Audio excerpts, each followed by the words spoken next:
So today's been a little bit fraught. There's been tons of technology issues, and not just for me. Lots of people have been having problems with their internet today, which is great fun for using Zoom. Yay! All right. So today, what I'm going to do is, I see so many of you. This is some of you it's your second time, some of you it's your third time, some of you it's your fifth time.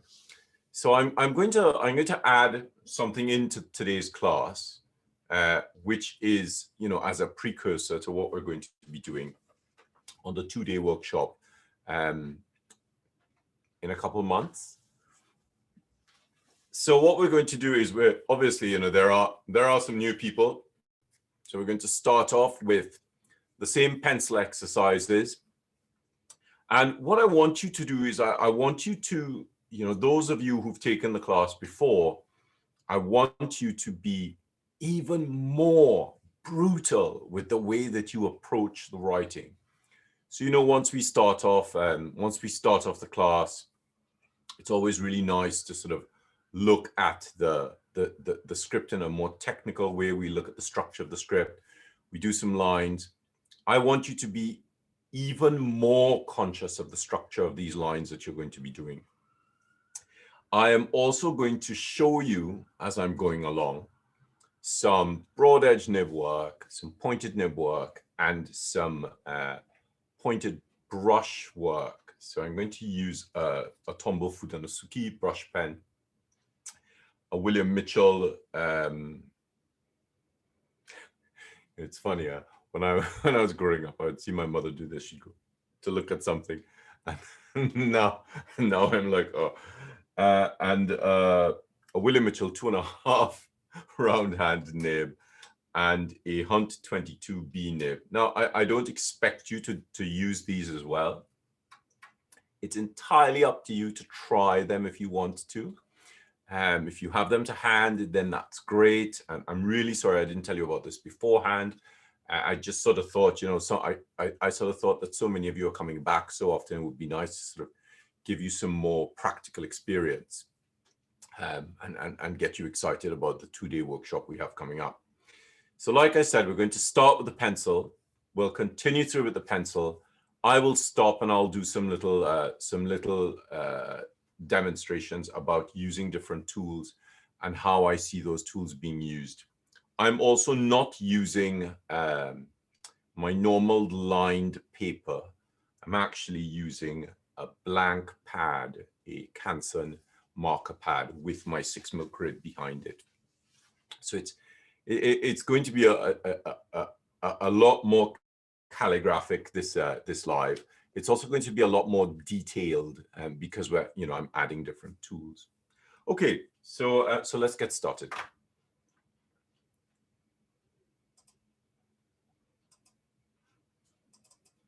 All right.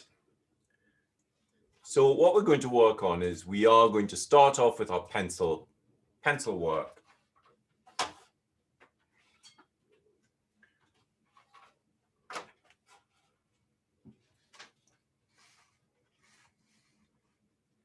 I'm also using a new boom, which is making life a little bit more interesting.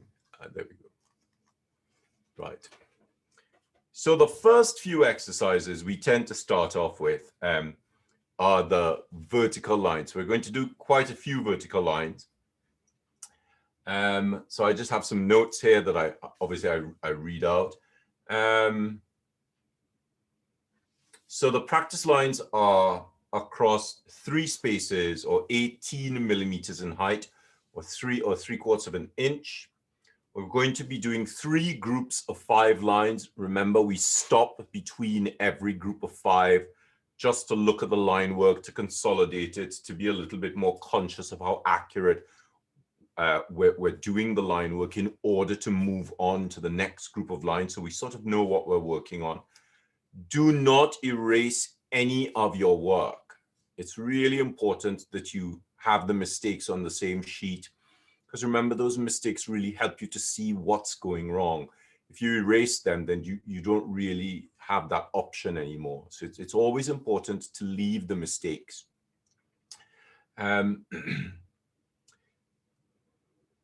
So also remember that we are using a pencil. So be conscious of the pencil, be conscious of your breath, be conscious of how hard you're pressing. For those of you joining us for the first time, I'm not going to take this at a breakneck pace. There is a pace to it, but we are going to still work at the same pace for those who are just starting off with us for the first time. Right. So the first set of lines we're doing, we're going to write 5 vertical lines. Now, it doesn't really bother me how you hold the tool. It doesn't bother me how you approach the writing. It's really just to get these first batch of lines down. So let's start off by marking off the sheet. 1, 2, 3. We're going across 3 spaces.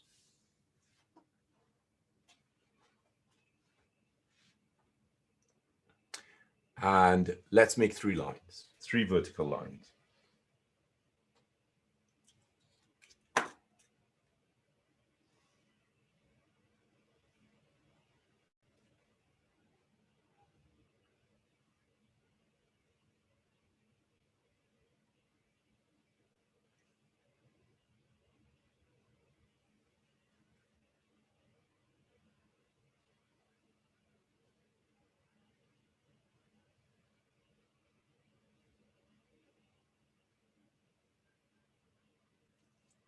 So this is a Canson marker pad. I'm actually going to swap to a London Graphic Center pad because I'd forgotten that the Canson marker pad paper is so smooth. It's great for calligraphy with a nib or a brush, but it's not that good for a pencil because the pencil has no purchase on the surface. So it's really important that you work all of that information out beforehand as well. I completely forgot about it. I want to bring this a little bit closer.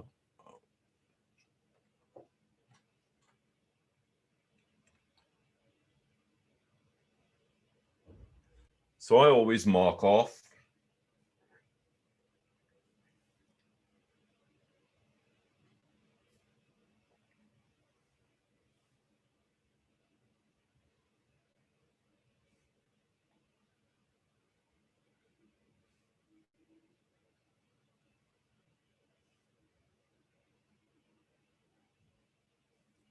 So let's look at what we've done. Let's be a little bit more conscious of it. So what are we seeing? Of course, I can zoom right into this and I can really look at it quite closely. Wow, that's huge. So I can see, I'm not even going to look at the screen. I can see that this is darker. I can see there's a wiggle here and a bulge there. I can see that I've just missed the line here. I've gone over the line, I've missed the line, I've tapered to a point, missed the line, just touched it, just underneath, but I've just gone over it there. From here to here, the lines are a little bit shaky, they're not consistent, they're getting better. So I expect in the next group of 5 that they'll be a lot better. So now that I've made a note of that in my mind, I want to make another note of it so that I know what I'm going to correct. So I'm aiming for equal deposition. I would want a lighter line. I want a straighter line. I want to be more conscious of the writing. So let's do another group of 5. And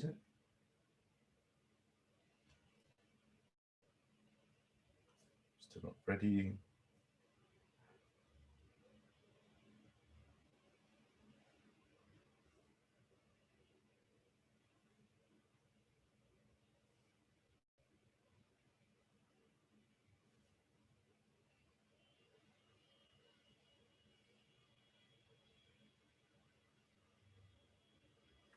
So I'm feeling better about these lines. They're much lighter, a little bit wigglier, but I'm happy about them because they're working better.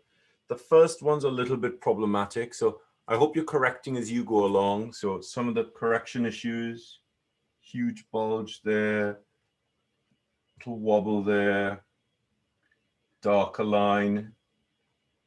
These three are much better. So for the next exercise, I would like to redo these lines, and I'd like to get them done better.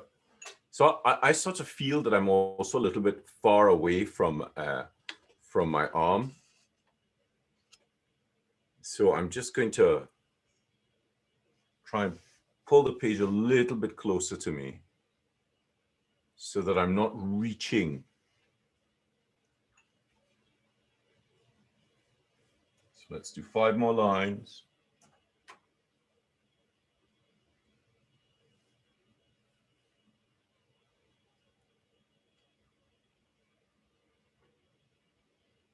Oh.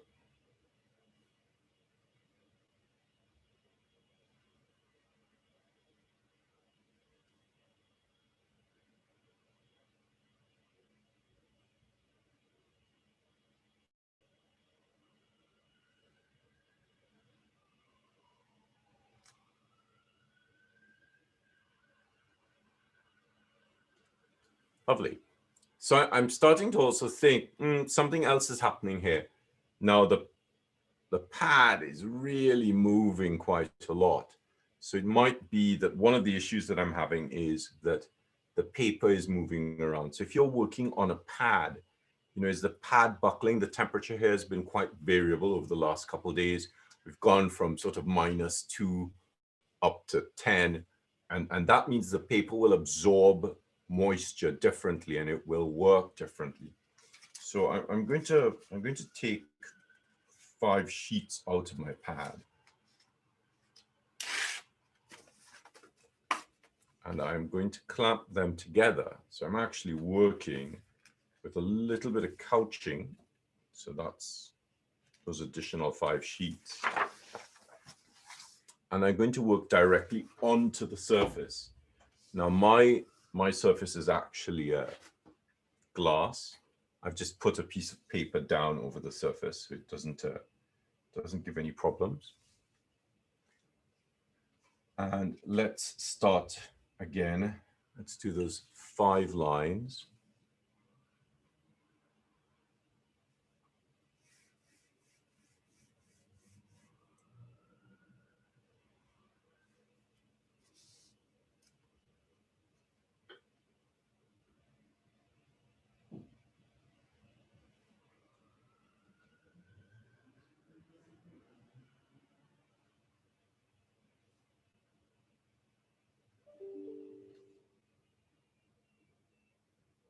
Much better, much better. So I feel that's better. I'm also changing the angle of the page because you need to readjust this. So those of you who, if this is your first class, I'd like you to write out 3 more groups of these 5 lines.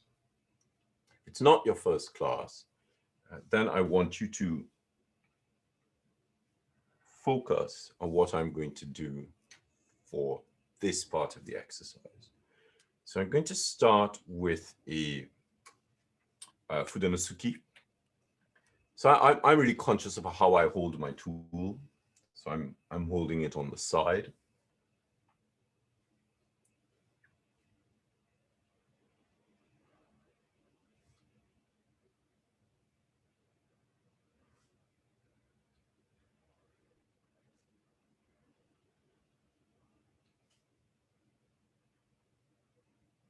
If I held this tool steeper, I would get a thinner line.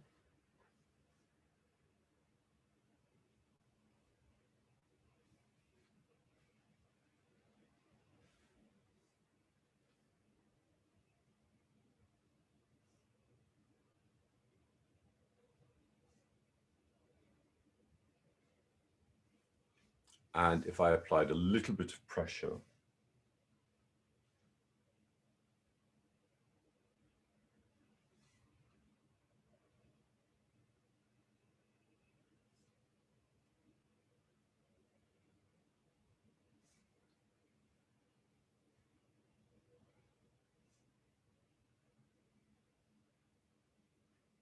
So I've just realized that I'm coming to the bottom and I'm lifting too quickly. So this stroke is the best because I actually came down and I stopped and I waited. So if I was going to use a broad edge nib, this is what I would expect to see.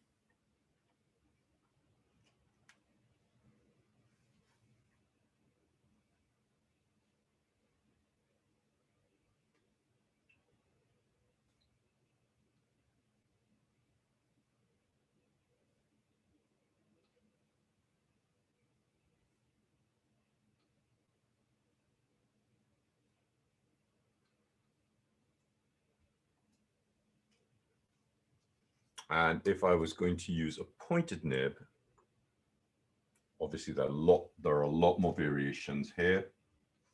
I would start with a hairline.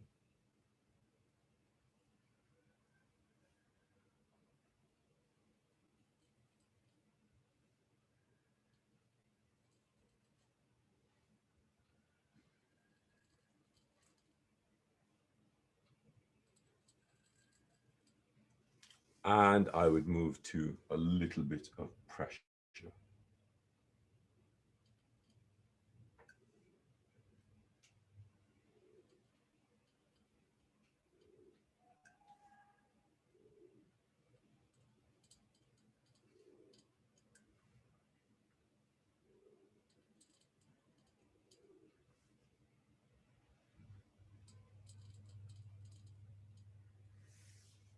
So this is much more advanced line work. With the pointed nib, you would expect many more variations of line structures. So what I'm trying to do is, especially for those of you who have, you've taken this class before, I wanted to give you a little bit more information on how to start implementing this kind of practice into your own practice. So that really sort of helps to show us how much variety there is in the line structure. Now, for those of you who are joining us for the first time, I would expect that you should have by now at least 9 groups of 5, and you would have gone over them and corrected them and really started to look at them. The lines are really frustrating in that they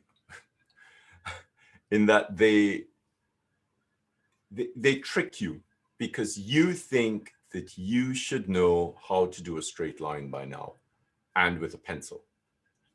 And it's very frustrating because this kind of exercise is really, it's not about showing you what you know, it's about showing you what you don't know, so that you have a really good place to start from, a really sound place to start from. And that might actually be the bottom of the ladder, but at least it's stable and solid, and you're starting off in a really, in a place of understanding, and more importantly, in a place of acceptance.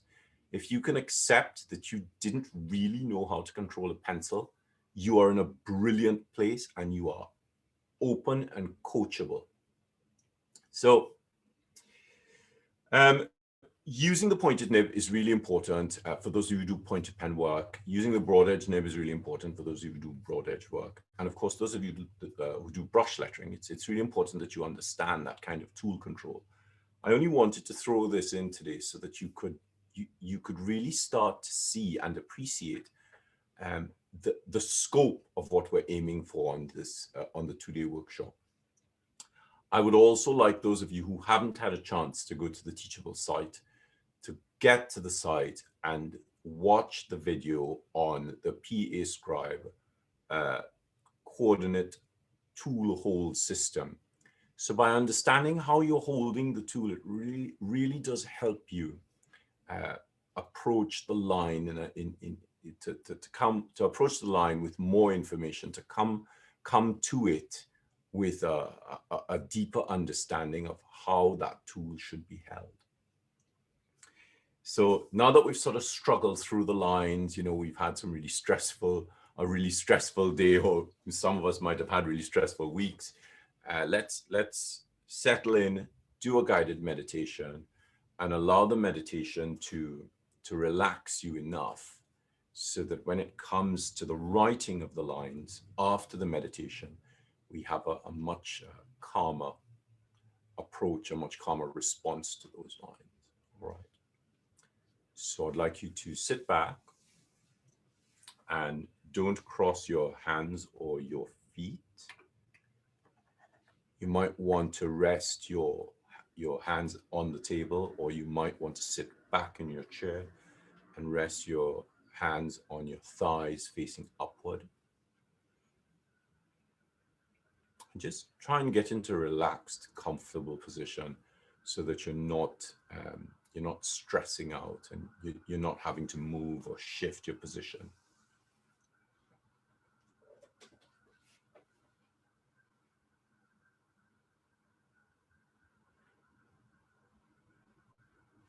And I want you to relax,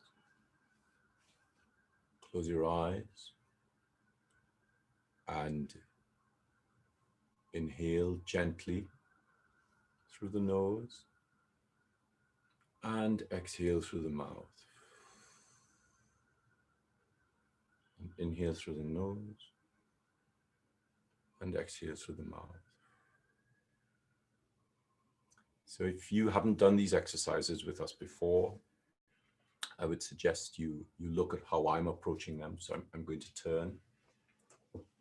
So I'm going to inhale, and as I inhale, I'm going to move up and back. And as I exhale, I'm going to move down and forward. Inhale and exhale. And let the breath pick you up. Inhale and exhale. And if you're sitting back in your chair, that's fine. Just let the breath move you very gently. And this sort of rocking motion is a really beautiful, calming motion. It really helps to relax you. It really helps to relax the mind. Inhale and exhale. Inhale and exhale. Inhale and exhale. Lovely. Close your eyes and inhale and exhale. And inhale. And as you exhale, imagine that you're in a forest. The breath is just blowing the mist in front of you so that you can see the forest. So inhale and exhale. The forest is now so clear in front of you. All the mist is cleared. It's really beautiful. It's quite bright, even though the sun is being blocked out by the trees. It doesn't matter what kind of forest you're in. It could even be a mixed forest with both tropical vegetation and temperate vegetation. It's just about being in this beautiful space that nature has created. Inhale and exhale. So try and keep that rocking motion. And every exhalation, you can see things happening. You can see deeper into the forest. As you inhale, the leaves sort of flutter down towards you. As you exhale, the leaves flutter away from you. And as you inhale, you feel the air. And as you exhale, the dry leaves on the ground start to move. So you're really breathing with the forest. You're not separate from it. You're not just some strange entity that's just entered the forest. The forest was waiting for you and you are part of it.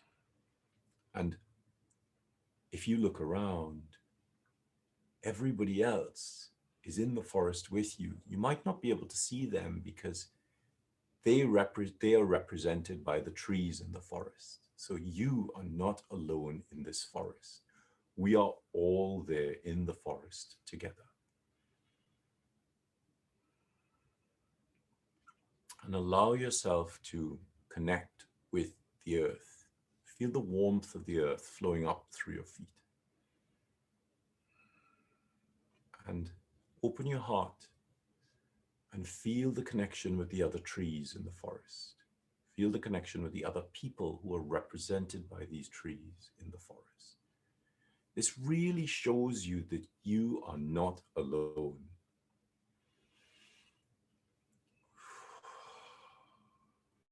I can feel some of you really relaxing into this, recognizing that you really are not alone.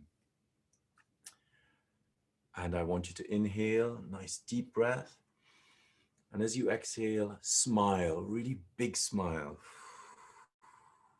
And you'll find that when you smile as you exhale, the breath takes on a very different shape. It's much brighter and sharper, and cleaner. And the leaves are blowing and rustling in the trees, and you can hear the branches creaking. The creaking branches are only your fellow classmates sort of shifting on their chairs, and they are the ones creaking. So it's really beautiful that we're all here together. And now I want you to look straight ahead of you in your mind's eye. And there in front of us, which we didn't notice before, is a path. So we've taken different aspects of this path before. And I want you to look down at the ground and just let the path guide you. We're not walking, we're just looking. And you'll see there's a path that leads down to the left, one that's straight up the center, and one that leads down to the right. So there are these three paths that we can take. But what we very rarely think of is the path behind us. And the path behind us is a really special path because it connects us to every other scribe that existed. It connects us to our craft historically. And if we walk down this path behind us far enough, we'll find ourselves in Egypt, writing on papyrus. We'll find ourselves in Mesopotamia, writing in clay with a stylus. All the calligraphers who have written are on this path, and we are connected to all of them. So you really are not alone. And I want to take you down this path just a little bit. So let's very slowly about face, and you might want to turn your body to the right. Those of you who are left-handed, turn yourselves to the left. Just feel yourself rotating on the balls of your feet. And you can see down this path. And so the path is so bright. And you can hear it calling you. More importantly, you can hear it calling you other names that you've been called by, names that you've forgotten, names which connect you to scribes in the past. And as we prepare to walk off, I can feel some of you, you're so surprised by this, but I can also feel some of you are a little bit afraid. Don't be afraid, we're all together, it's a safe space. There's a lot of energy around us, and it is connecting us to our past. So take a nice deep breath and step forward. And we're walking down the path. The trees are sort of opening up. There's light coming into the forest, and the whole path is illuminated ahead of you, all the way down to the first bits of finger fluting on walls in caves. Nearly 20,000 years ago. So magical. And as you're walking, you can feel the leaves, the dampness of the leaves under your feet. Breathe in, enjoy the forest, really enjoy it. And as you're walking, you can also feel there's a little bit of resistance pushing back at you. Because the past doesn't want you to go into the past. It wants you to propel yourself forward from the past. But our craft is based in the past. Our letter forms are rooted in the past. Gently ask the resistance to help you. You'll feel that you can get through that push. We're not going to go all the way back to the Egyptians. I just wanted to show you that this path is also there for you.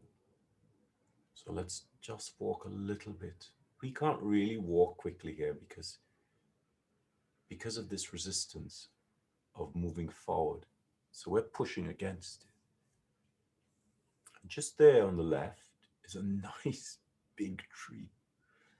And I want you to sit with your back against the tree. Just lean back against it. Feel the tree sort of almost opening up and enveloping you into its trunk. You're becoming one with this massive tree. And this tree is connected through its root system to all the scripts that we've written historically. Feel the scripts, touch them. Let your mind reach out and touch these beautiful historical scripts that called to you. Take a deep breath. Inhale. Feel the forest filling you. Feel the smell from the forest filling you. Feel the warmth from the earth coming up through the ground, through your feet, through your thighs, through your legs, up through your back. So the lower half of your body is really warm. And now take another deep breath. And as you inhale, feel the light coming down into your head, through your eyes, into your brain. Your head's really, you feel quite lightheaded. It's so bright and you're so high in the head. It's so beautiful. And the light's swirling around you and it's swirling down your neck, around your shoulders. And you can feel it flooding through your arms. And that warmth from the earth is moving up your spine as the light from the sky is moving down the spine. And they coalesce in your heart. And your whole body is now warm. You're feeling that warmth from the earth. But your entire body is also suffused by this light, this beautiful, beautiful light. And the light's really rich with knowledge and healing. And if you've been suffering today, if you're in pain at all, both the light and the warmth will dispel that pain. If you've been confused mentally, if you've been frustrated because of something that's happened, let the light show you the way through it, but let the warmth give you heart through it. Just feel it. I want you to feel it in your hands. Just your fingers should be tingling. Just the tips are just like charged. Beautiful. And just feel that knowledge seeping through you. And you might find that there's a little bit of a coalescence in your lower spine. That's because we can't write without our spines working. So as we're going to go back to the writing, you need to feel connected to your whole body. Let your whole body connect to itself, to you. You are not apart from your body, just as you are not apart from the rest of us. We are all in this forest leaning against this tree, which means we are all connected. And I want you to take a nice deep breath and reach up to the sky and open your arms really nice and wide as though you're accepting all this light from the universe just to flow into you. You look like a big wine glass right now, just filling up with a beautiful bouquet. Your heart should feel really stretched right now and really bright, and all these problems that you've been experiencing have been pushed back. So this is our safe space. And I want you to smile, put a really beautiful smile across your face.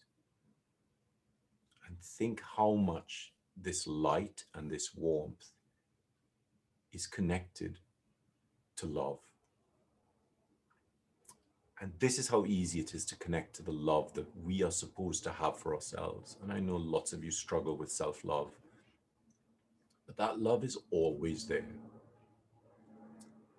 Calligraphy called to you because it is centered around our heart chakra, which means that you touch your self-love every time you pick up a writing implement. Every time you write, you are touching the love that you have for yourself because you have given yourself permission to write. And so I want you to open your eyes and smile. Just smile. Just feel that light and that warmth pouring out of you. For those of you who are in any kind of physical pain, focus on the pain and let that light and that warmth flow into it and smile with it. Let your love and your happiness wash through that pain so that you can concentrate on what we're going to do today. Brilliant. That is just so wonderful.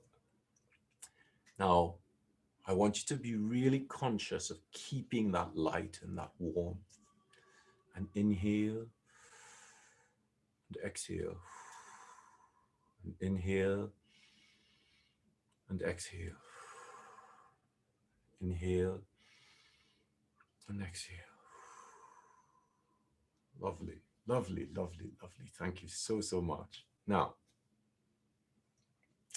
that you're really relaxed, I want you to pick up the pencil with the non-writing hand. Let's get different sides of our bodies working. So we picked up the pencil with the non-writing hand. Feel the pencil. How often do you hold the pencil in the non-writing hand? Now, I've taught you to pick it up with the non-writing hand and place it into the writing hand. But what I haven't done is I haven't told you to hold it, feel it. How different does it feel? It's like a new tool, isn't it?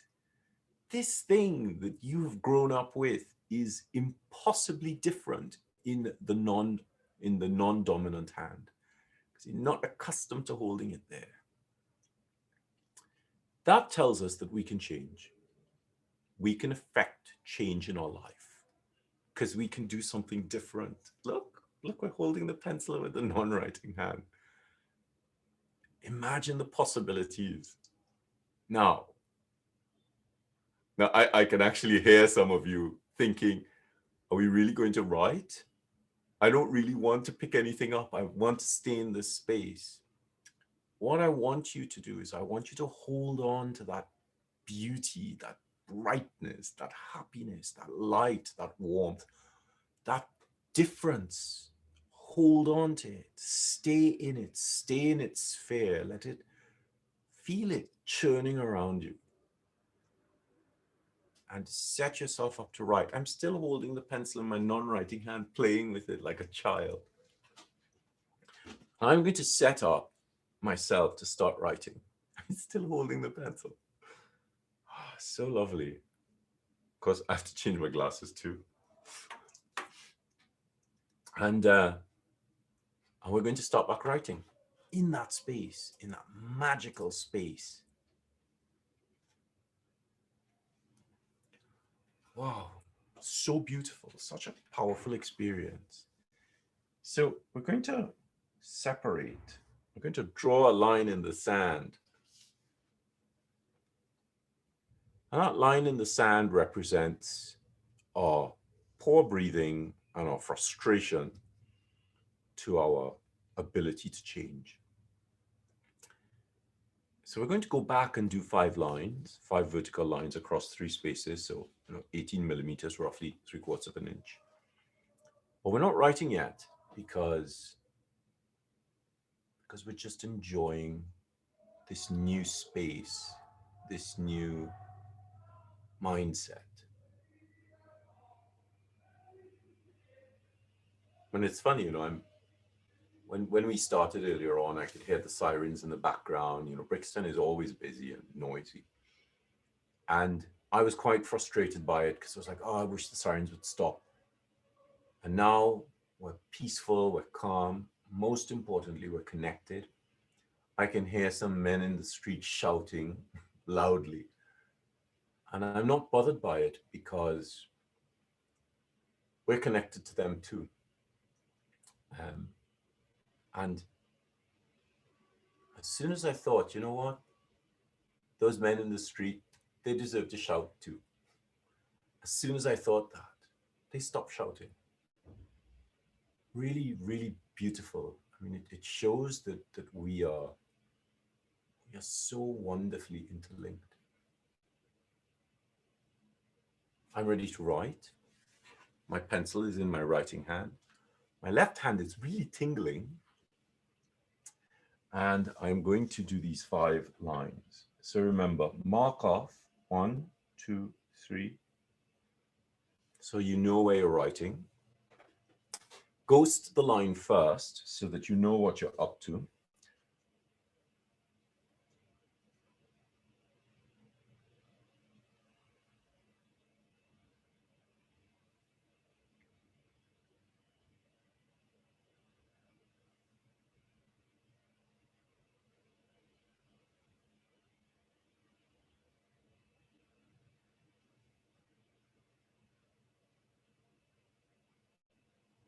And for those of you who are joining us for the first time, this is where we start to understand how the breath works with the writing. The line work's really important because, our letters are made up of straight lines. They're also made up of curves, but we start with the straight lines. So we generally exhale on the downstroke and inhale on the upstroke. The other aspect to writing, which in the West we don't really talk about, is the fact that the line is made up of 2 parts: the trace in the air and the mark on the page.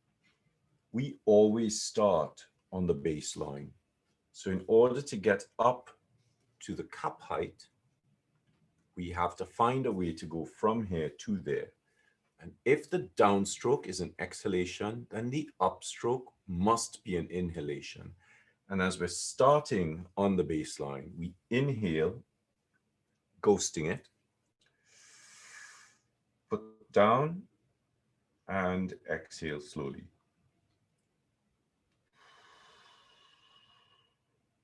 Inhale, down, and exhale.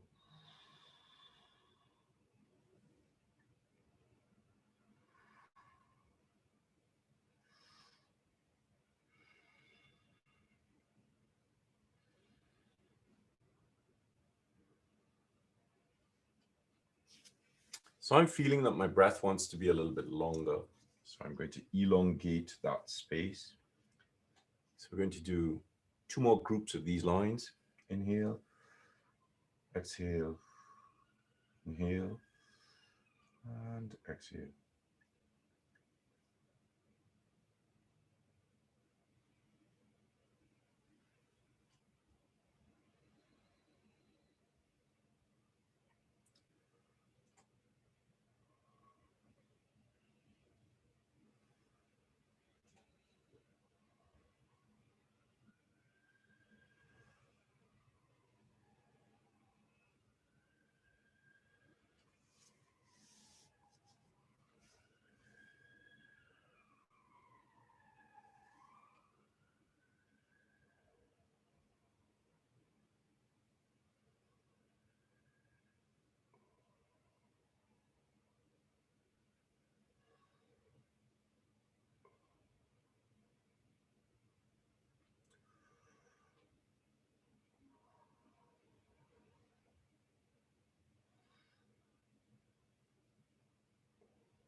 Lovely. So you should be getting lighter. And even if the lines are getting a little bit more ragged, it's about their similarity to each other energetically that we're aiming for. So it's really important that we start to be more conscious of these rhythms engendered in the writing.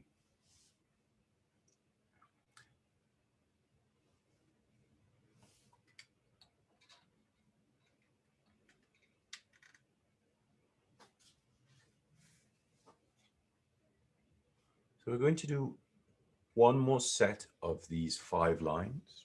Skip 2 lines, 1, 2, 3. And inhale and exhale. Inhale and exhale. Inhale and exhale. Inhale and exhale. Inhale and exhale. And now we're actually going to do both the trace and the mark. So we're going to do one batch of the trace and the mark. So let me do it first, then we'll do it together, and then we'll do one more set. So what I do is this.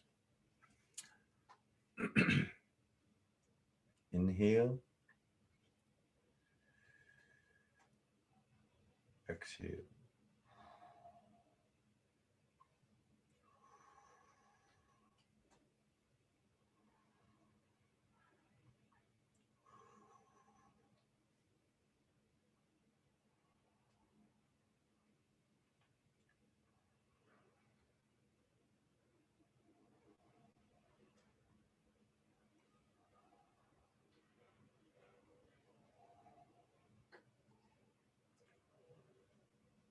So remember, you obviously have to exhale at the end, inhale at the end of an exhalation. Little bit of instability here. So you can see that this angle and this angle are a little bit off. So I was thinking about something else. You have to be careful with that. Just push the thought from your mind. Just ask those thoughts to give you, an hour and 20 minutes so that you can concentrate on the writing. And as soon as you do that, they will give you some space. As soon as another thought comes, just repeat the same thing in your mind. Can you please give me an hour? So what we want to do is we want to ghost the front bit.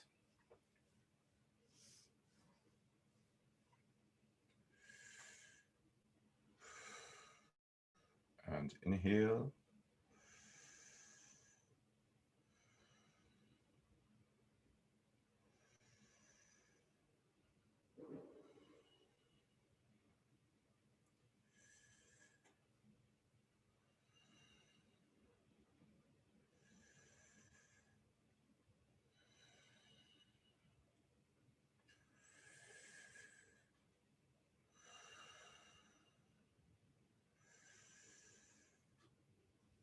So I'm getting progressively lighter, which I hope you're getting as well. And you'll find that as you get lighter, you might end up with some more shakes, because usually we press really hard on the page. And by not pressing, there's no friction. And so the tool has a tendency to slip around a little bit more. But this is about energetic writing rather than sort of forcing the tool to do what you want it to do. So we always go back to the 5 lines. So we're going to do one more set of these, and then we're going to go back to the straight line. So mark off, ghost, and write.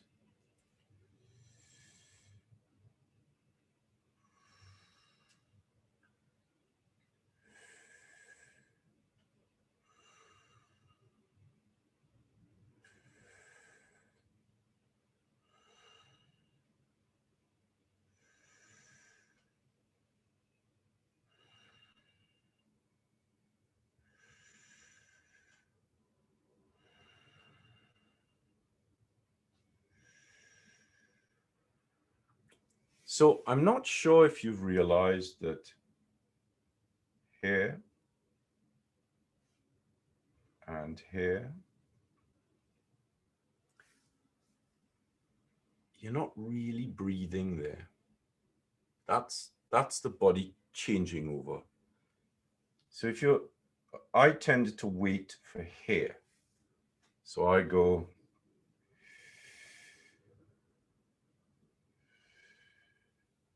so my area is just a little smaller than that top 6th. It's probably a 9th of the height. So that's the sort of practice. Now let's go back to the 5 vertical lines.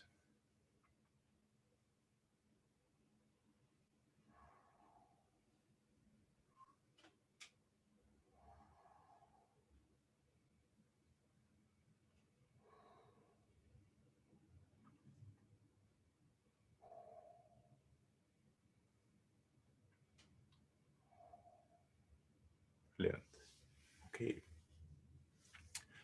Now we're going to add some complexity to the writing. So let's mark off 5 spaces.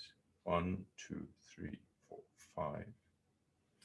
And we're going to do 5 vertical lines across these 5 spaces. So don't do them because I'm telling you to do them. Do them because you're ready to do them. So we're going to inhale, exhale,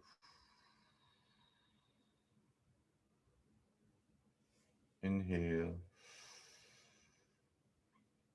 and exhale.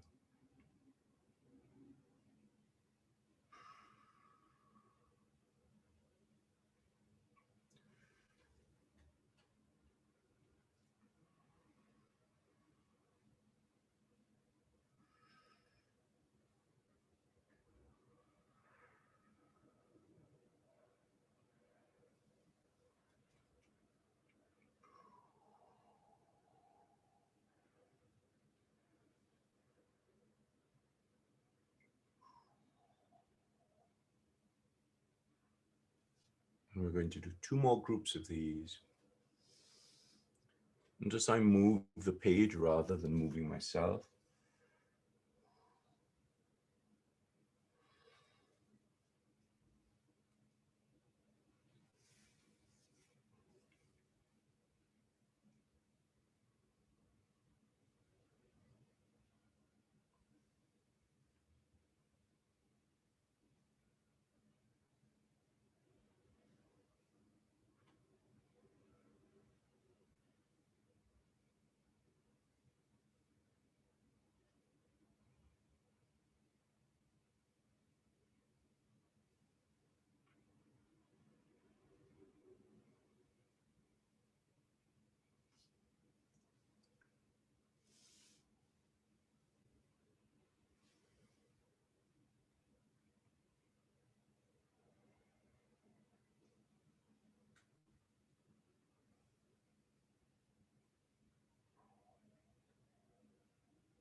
And stop.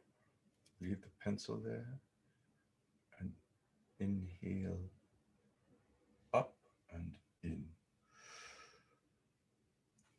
So as you can see, I'm getting progressively lighter with the practice, slowly getting lighter. And I found that usually around this time, this is where my lines get really good because I'm really into the practice. I'm really breathing. I'm really taking my time. So you should be feeling really relaxed now.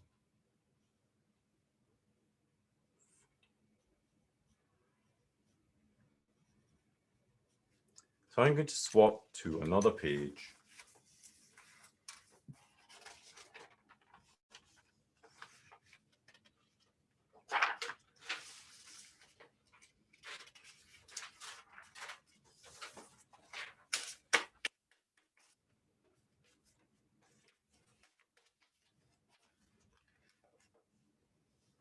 And even the way I'm really conscious of the fact that I'm going to put the front part, the small bit of the paper clip at the front. I'm holding the paper together. I'm not rushing. Everything sort of, when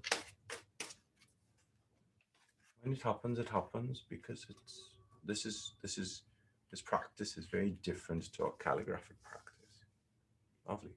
Ready. Okay. So we're going to do some straight lines. Obviously, we're starting again with triple height. So we're going to measure 5. 1, 2, 3, 5. Mark off 3. And we're going to do 5 straight lines at 3 spaces. And then we're going to do 5 vertical lines at variable heights based on those 5 lines.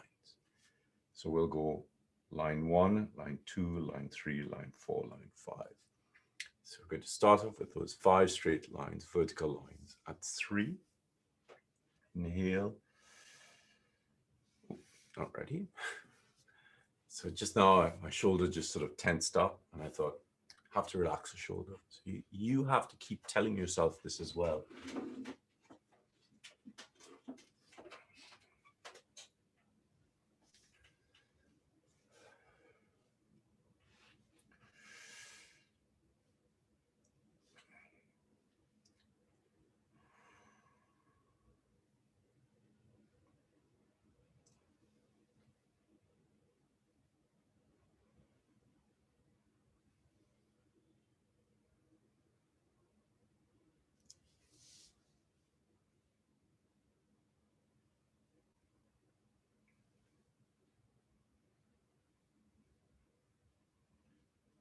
Now we're going to start at 5.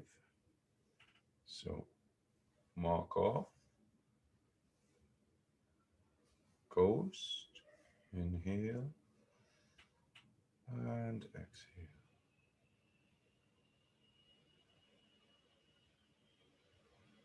Go up to 4, exhale, and 3,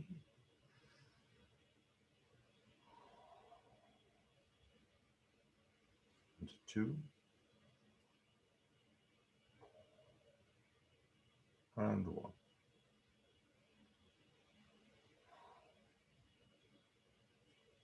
So we're going to do this group again. Inhale, exhale, inhale, and exhale.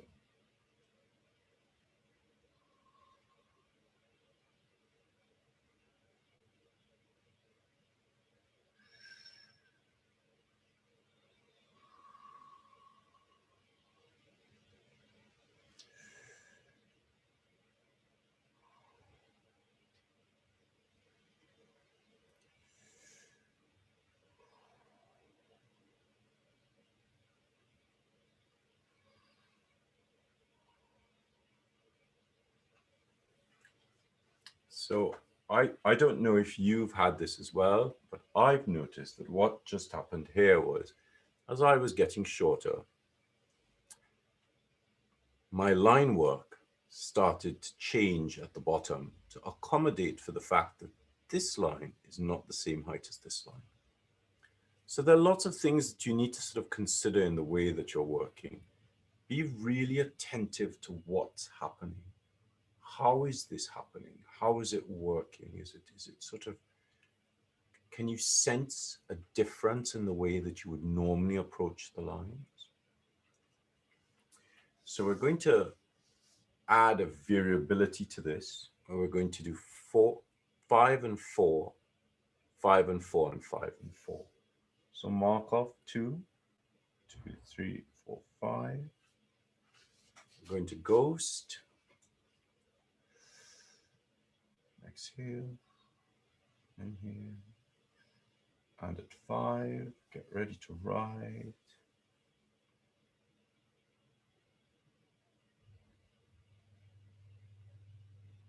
And at 4,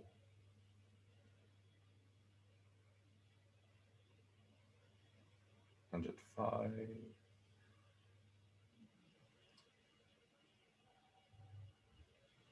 and at 4,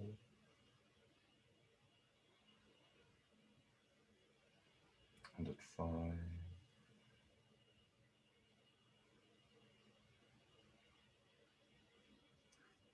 These patterns are really quite beautiful. They're starting to, I could see, like, you could start making some really great patterns here. But it's about sort of feeling the pattern, feeling the rhythm, just letting it work with you. So let's do 2 more of these groups. So remember, it's always a group of 5. Inhale, exhale, inhale. So in my mind, I'm thinking I want to be really, really, really, really light.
So the lines are so much lighter.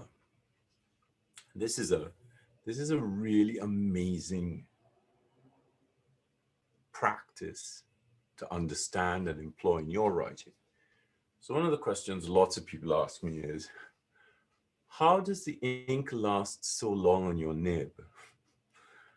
And that's because I write so lightly that my hairlines are so thin that they don't use up a lot of ink. So learning to write lightly is really quite important. And what you've probably just noticed is writing lighter doesn't mean writing faster. You're still writing slowly. The movement is still a slow movement. You're just gaining more control. You're digging deeper into the structure of the writing. So be really conscious about this. Be really conscious of how you're approaching the writing. So we're going to go back to the lines at 3.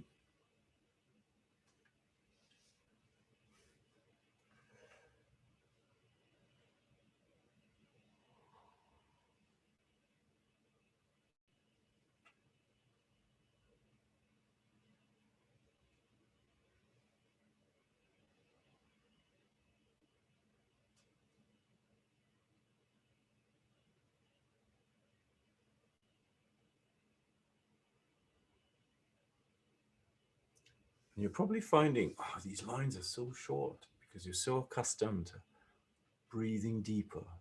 Remember, it's an arm movement. It's not a finger movement.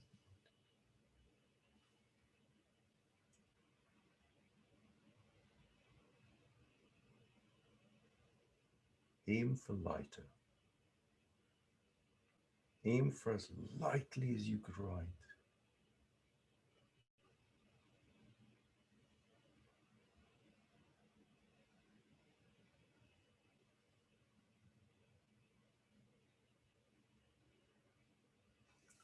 Just let the pencil just kiss the paper.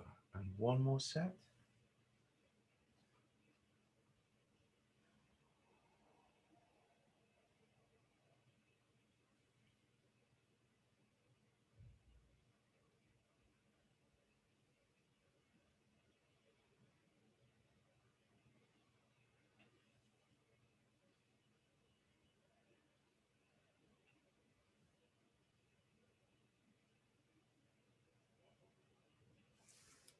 So the question here is, can you feel the page through the pencil? You know, when you're pressing really hard, how the pencil feels like it's dragging on the page and you're almost injuring the paper. Here, you should be feeling this. It's almost like there's a little bit of grit between the tip of the pencil and the page, and you're just feeling that little bit of grit, that little piece of sand. You know, when you have something with sesame seeds in it and you're actually just trying to bite one seed open and you're just there on your teeth. It's that sort of intent that you're working with. So we're going to move from these exercises to slightly more complex exercises.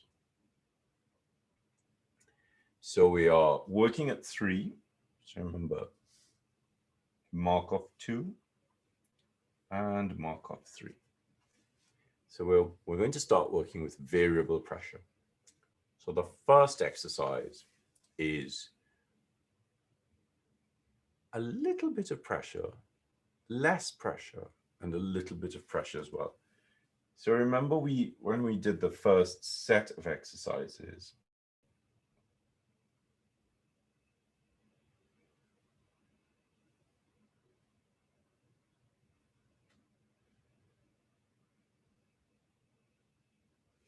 I explained how usually in the top and bottom sixth is where the variation is, and that's where we're aiming for this variation.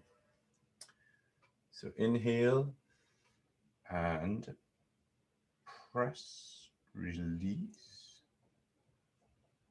and press.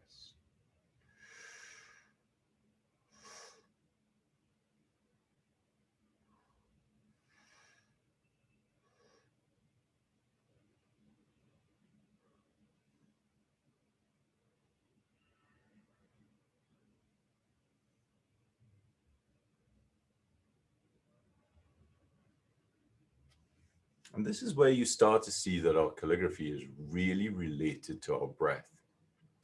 So if you did this exercise and you struggled with it, it's probably because you weren't breathing correctly. So we know that the exhalation is on that downstroke.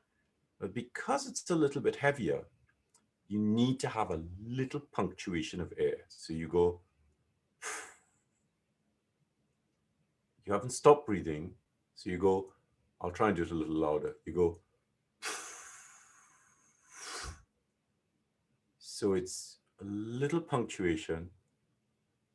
Still exhaling, just a little bit softer. And as you get to the bottom, you punctuate again with a little bit of a push of air. Now, the great thing about this is it's very easy to apply this to your calligraphic work. For those of you who have tried pressure and release capitals, or you try pressure and release in your work, you'll probably realize that by using the breath, the punctuation of the air to create the weight, rather than you trying to produce the weight, you'll have much more control of reproducing that weight consistently across a letter or across a line of text. So let's try that again. Inhale, exhale, inhale, and little punctuation. Release and punctuate.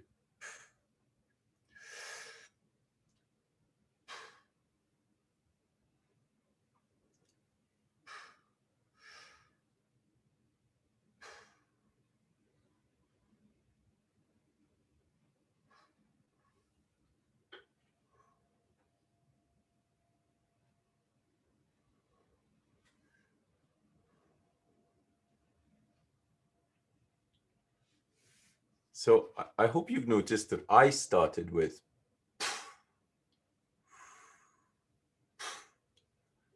and then by the time I've gotten to here, I've gone.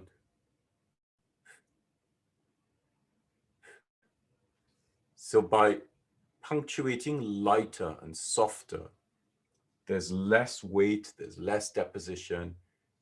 So it's not you physically causing the line to appear to have weight at the top, entasis or wasting in the middle, and weight at the bottom. It's really about the breath.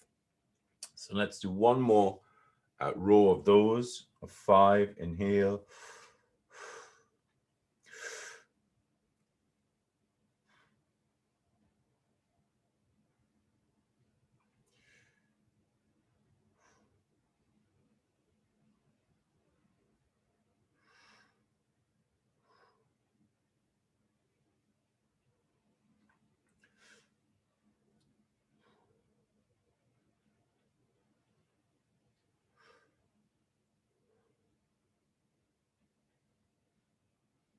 Lovely, lovely, lovely, lovely. That feels so good. And it's all about that breath control. So now that you have a much better sense of it, we're going to do another line of these. We're going to do 3 groups of 5s, but I want you to be really, really light. Make them as lightly as you can make them. You'll still need to have that little extra punctuation at the top, but you must have it as lightly as you could possibly do it. If you haven't been able to do this exercise properly in the past, I hope that you're starting to feel it a little bit more. So remember to aim for lighter. So let's start with, so we're doing 3 groups of 5. Inhale, exhale, inhale, and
lovely.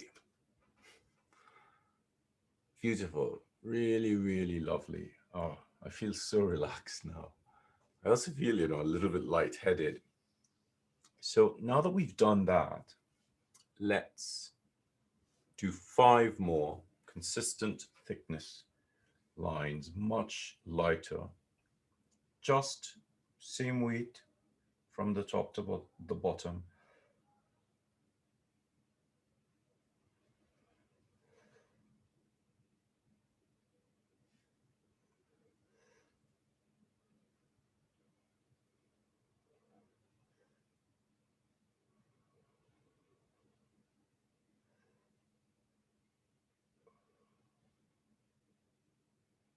All right. Now, if you can do this, you can vary your breath enough. So let's mark off 2 and then 3, so that you have a tapered stroke from heavy to light to the middle and light to heavy to the end. So essentially what you're aiming for is you're aiming to get to there. So you're going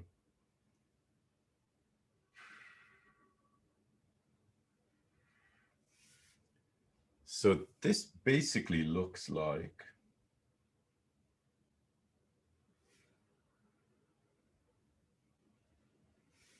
so up here is heavier and you're gradually getting lighter and then gradually getting heavier. This is quite a difficult stroke to do. So you could think of it in 3 parts, or you could even think of it in 4 parts. And inhale, ghost, exhale, ghost, inhale, ghost, and use your breath.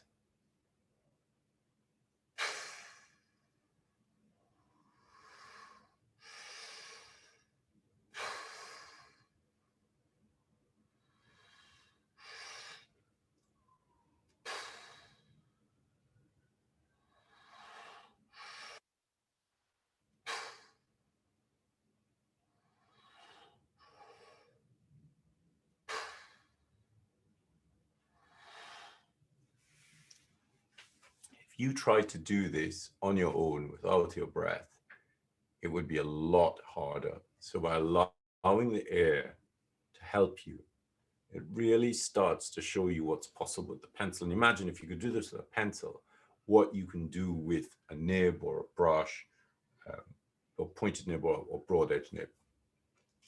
So let's do one more line of those, two more groups of those. Inhale. And I'm aiming for lighter.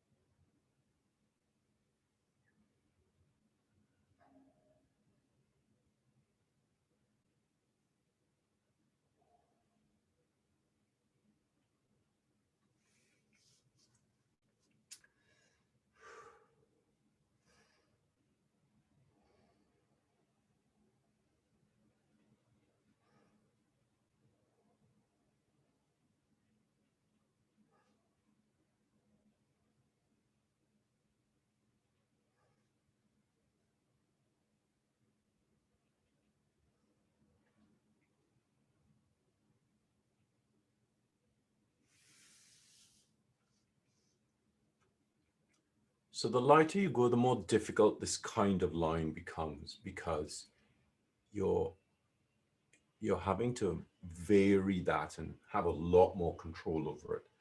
So let's finish off with 5 consistent width lines.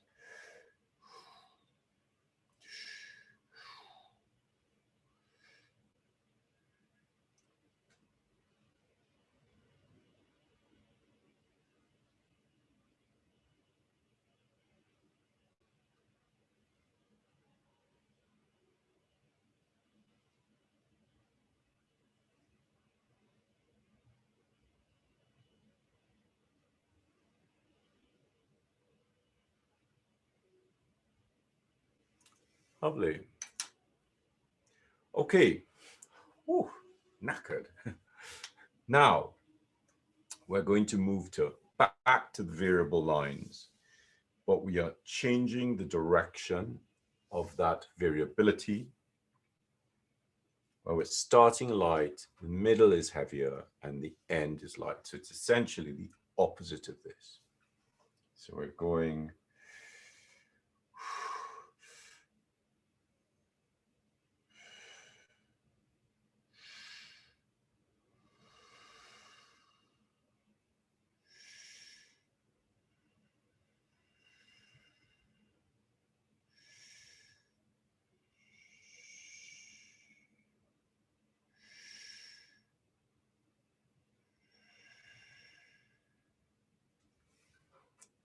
just starting to get into that. Let's do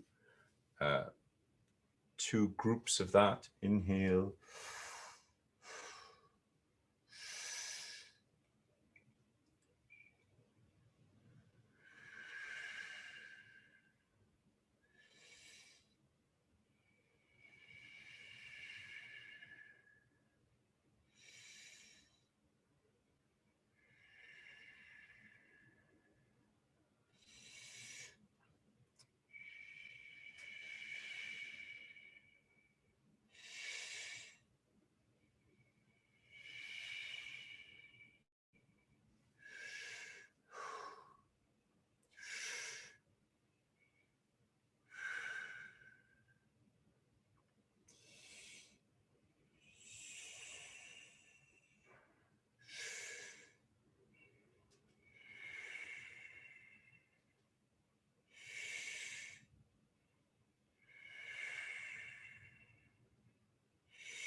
And let's finish off with some variable, very consistent thickness lines.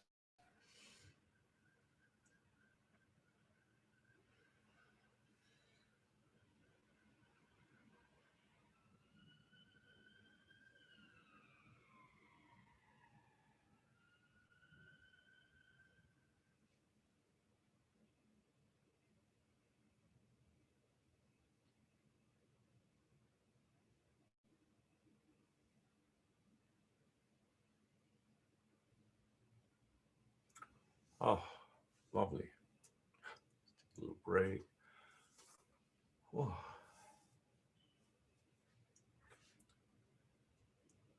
So I want you to be aware of, remember when we were in the forest, be aware of that warmth and that light.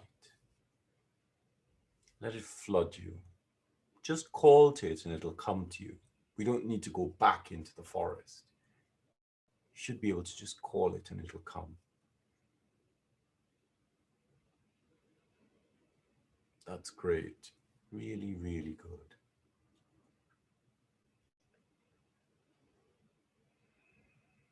Just inhale, and the rocking really helps. So make sure you're sitting up.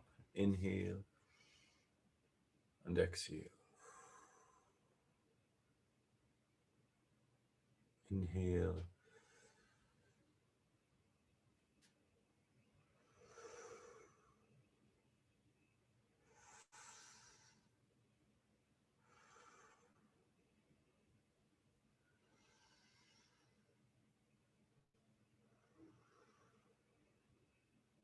Lovely.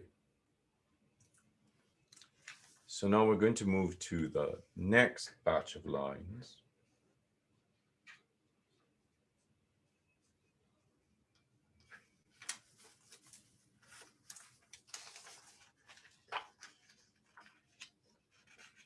And so the next batch of lines are also variable lines.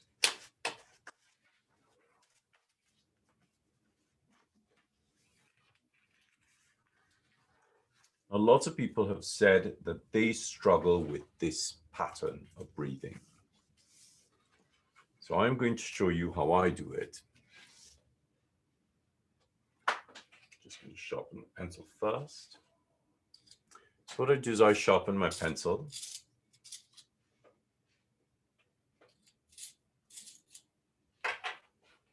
It's a nice point, and then I just press it in the top corner. And I sometimes flatten it a little bit, so you could see how the end there is a little flatter. So I tend to work on that little bit there. I'm just going to mark off and mark off.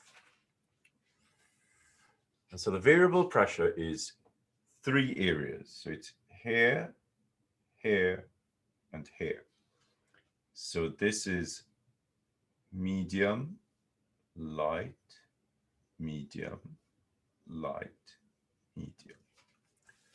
So what you get is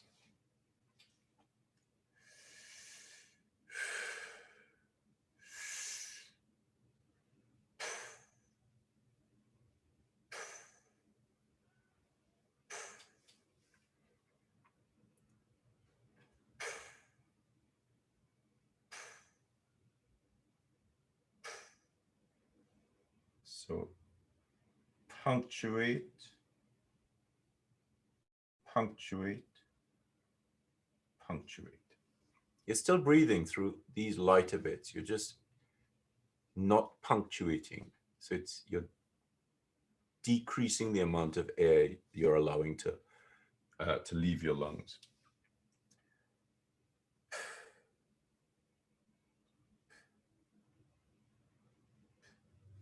So by doing it even lighter, you get, look at how different that is.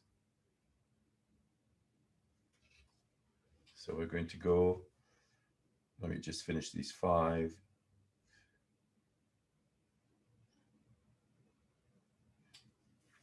Right, so we're doing 5, we're doing a group of 5.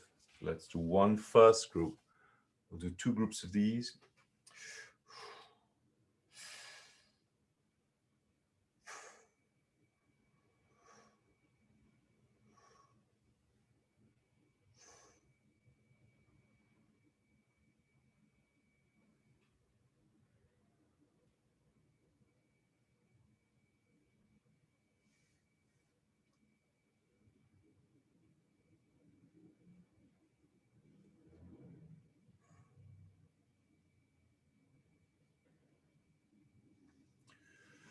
Another group.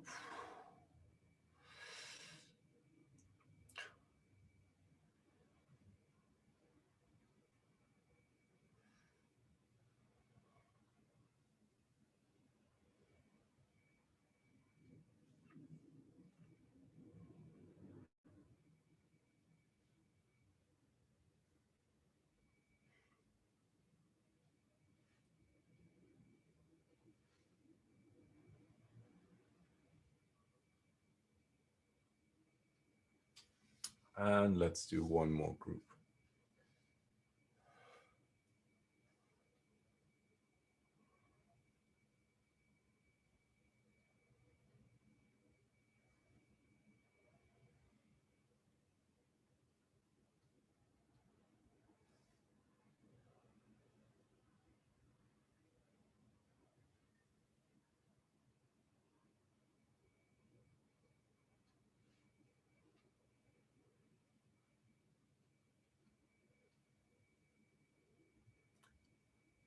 Oh, right.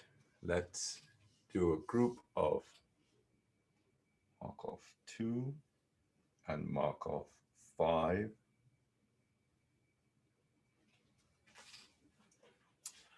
And so we are going to repeat this exercise across 5. So just remember in your mind, that's where your punctuation is going to be. So inhale and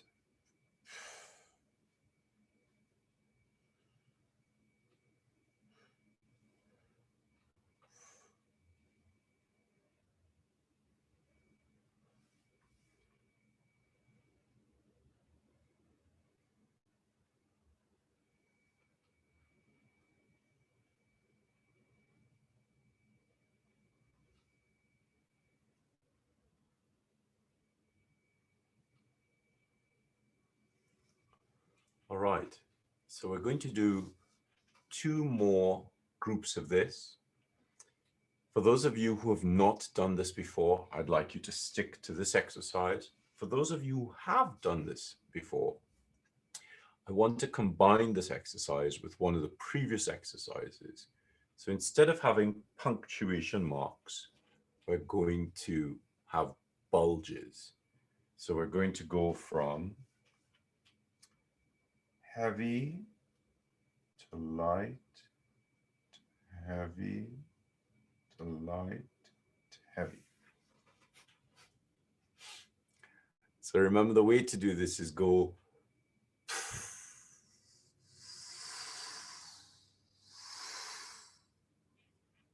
so ready?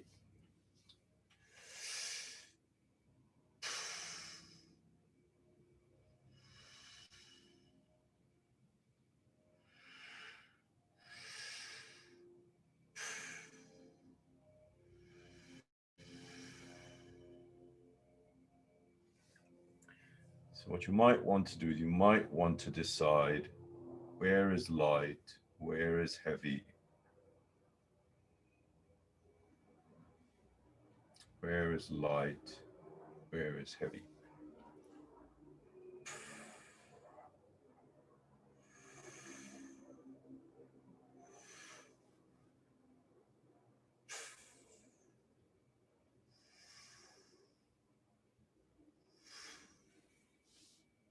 One more set.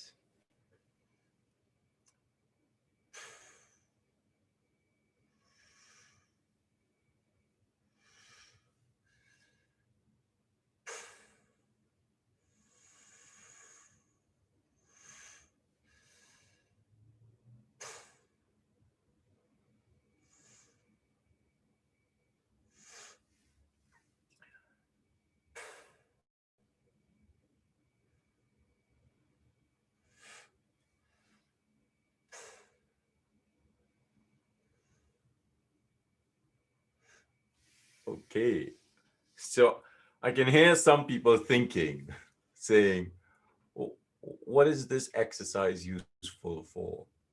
So one of the great things that these punctuations are good for is this kind of practice.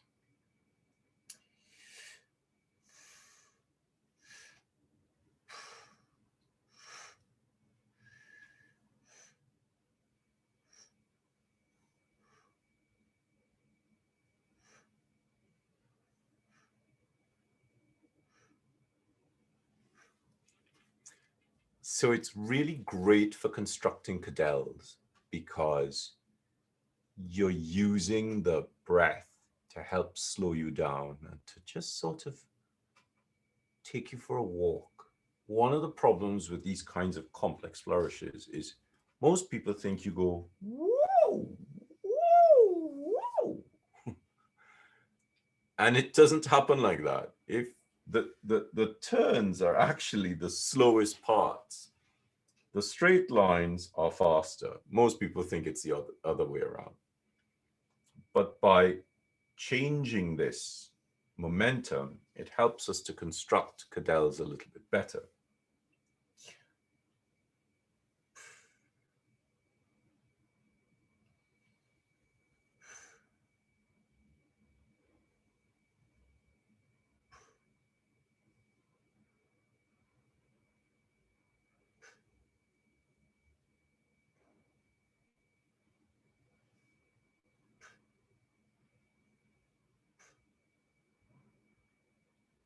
So this, obviously I'm making up a false cadelle here.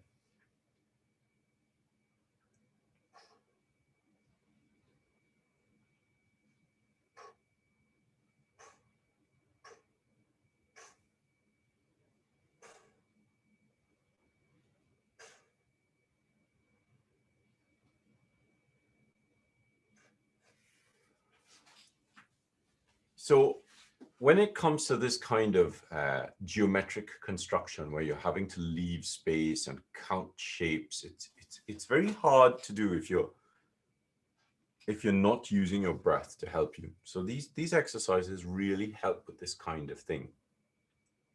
Those of you who did the Textualis Quadrata class, when you have things like this,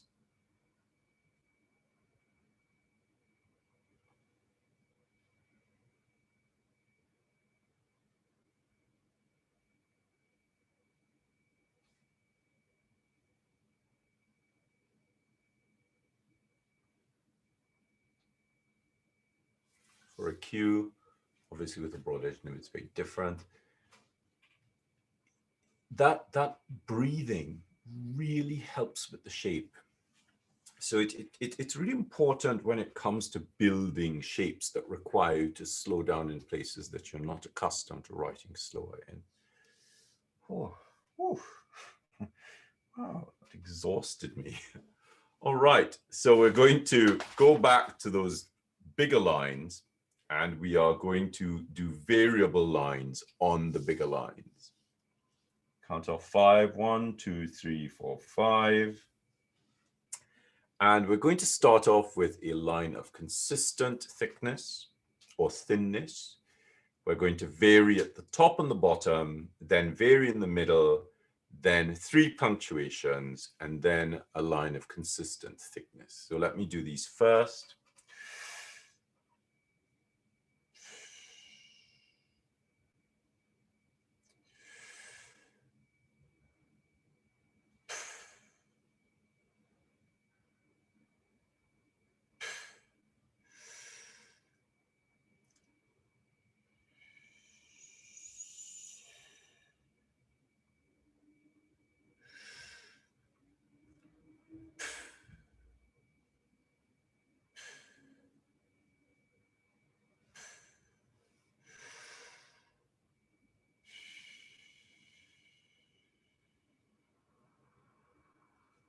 Okay. So here we go. And inhale, exhale, inhale, and exhale with the line.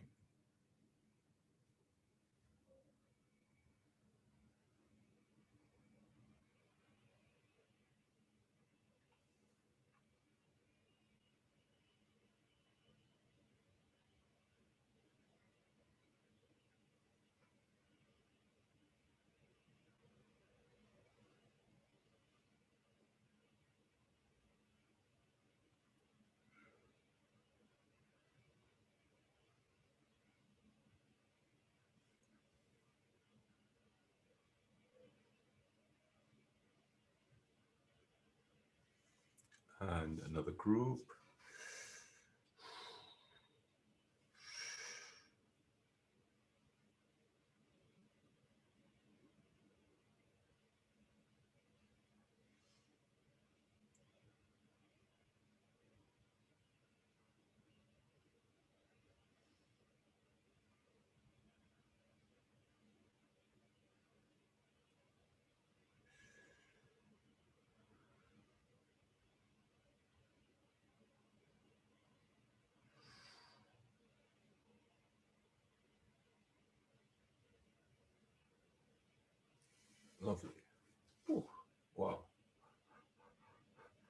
Okay, so we are going to go down to uh, 5 and 4 with the same variability.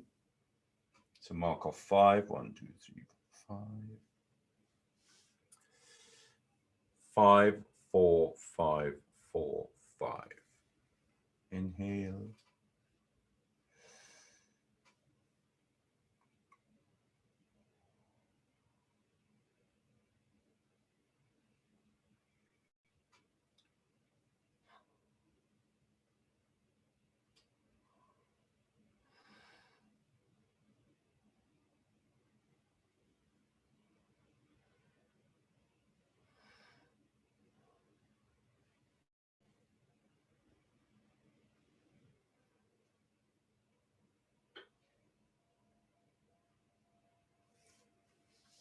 So we're going to do 2 more of the same groups.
Lovely. Okay, and now we're going to go down to 3. So we're going to do 3 groups of uh, vertical lines at 3 spaces using the same pattern. And inhale and exhale.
And 1 more set for good measure.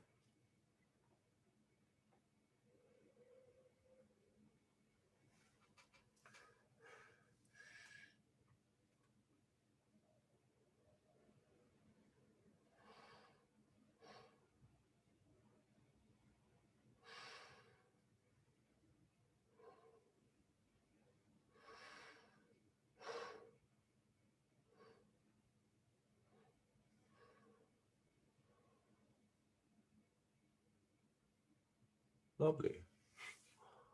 Oh, wow. Lovely, lovely, lovely. Beautiful, beautiful line work. All right.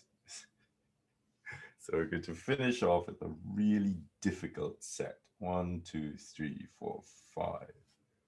So what we're going to do is we're going to do this across 5 lines in a stepped pattern.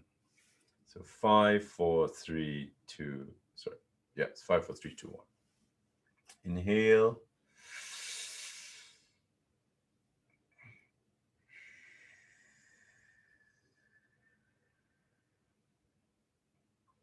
Four,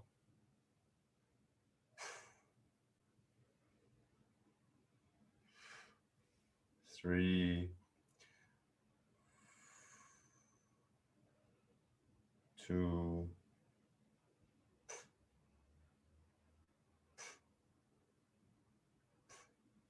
1.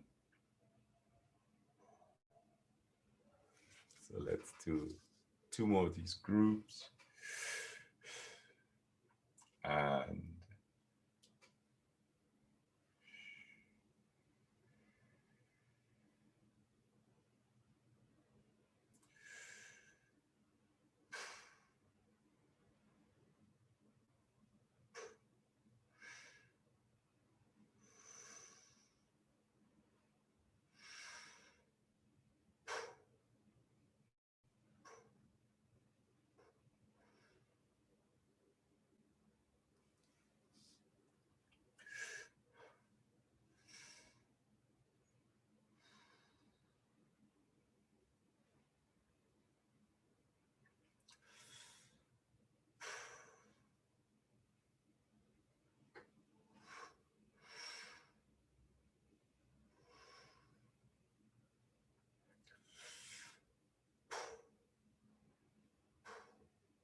And one more for good measure, as we have some space on the page.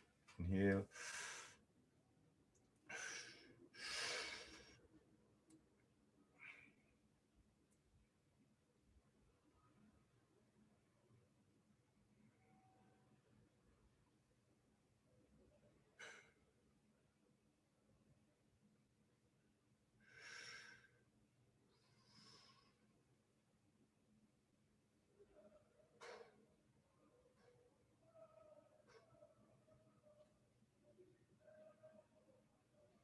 Great. Lovely. Brilliant work, everyone. Really, really wonderfully done. So I'm just going to do a little bit of writing for you.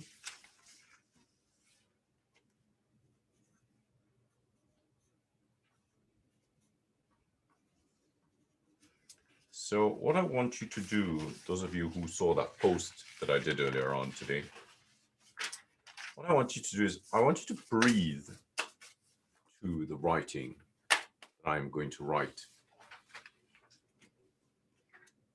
So you'll notice that you can't really breathe, can't really inhale and exhale at the pace I'm writing at. Just breathe rhythmically.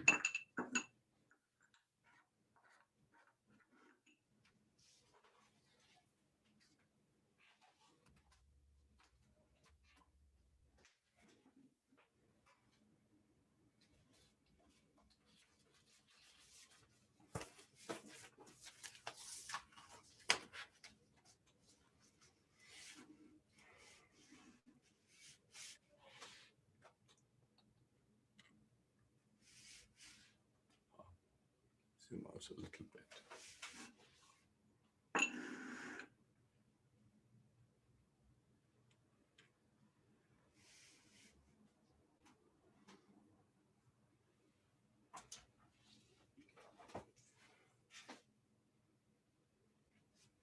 So one of the reasons you see when I post stuff, one of the reasons you see that is because I always mark off.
Lovely.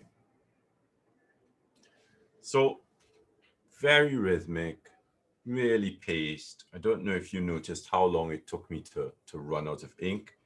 If you were if you were too busy breathing, I will do a little demonstration for you. So I've just dipped the tool.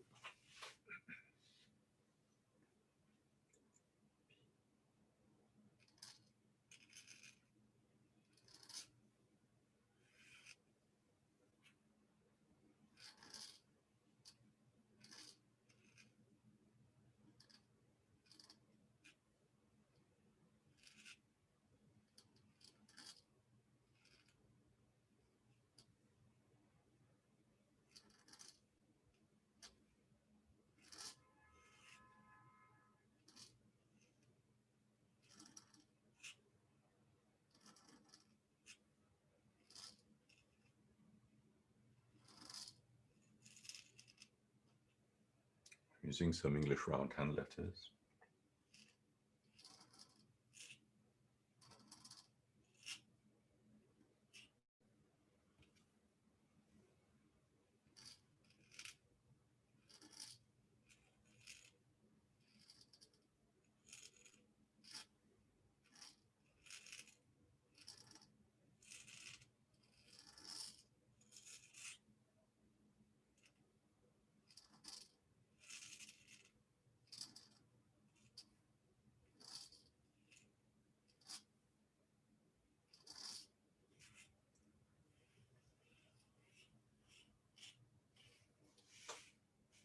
I've not dipped still.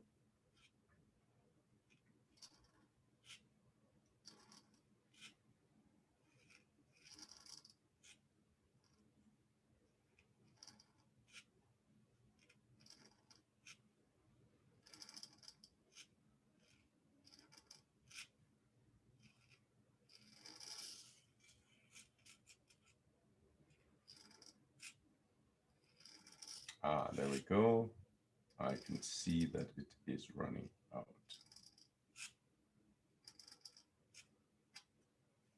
There's no cage on it. That's just how I've dipped it. Right. So I hope that's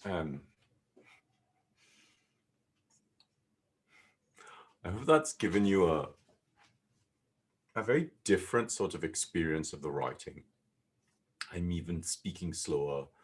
I'm much calmer, and that allows for better letter forms, for better writing, for a little bit for longer writing, because you're not dropping so much ink on the page. So we're going to take a break for 10 minutes, and then we'll come back. We have some questions, and we'll answer what questions you've come up with over the course of the class, or things that you've been thinking about previously. And I'll see you back here in 10 minutes. Thank you. Thank you so much.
mean, the thing about the tool practice, which is not pencil based, you're barely scratching the surface of what the pencil can do with these exercises.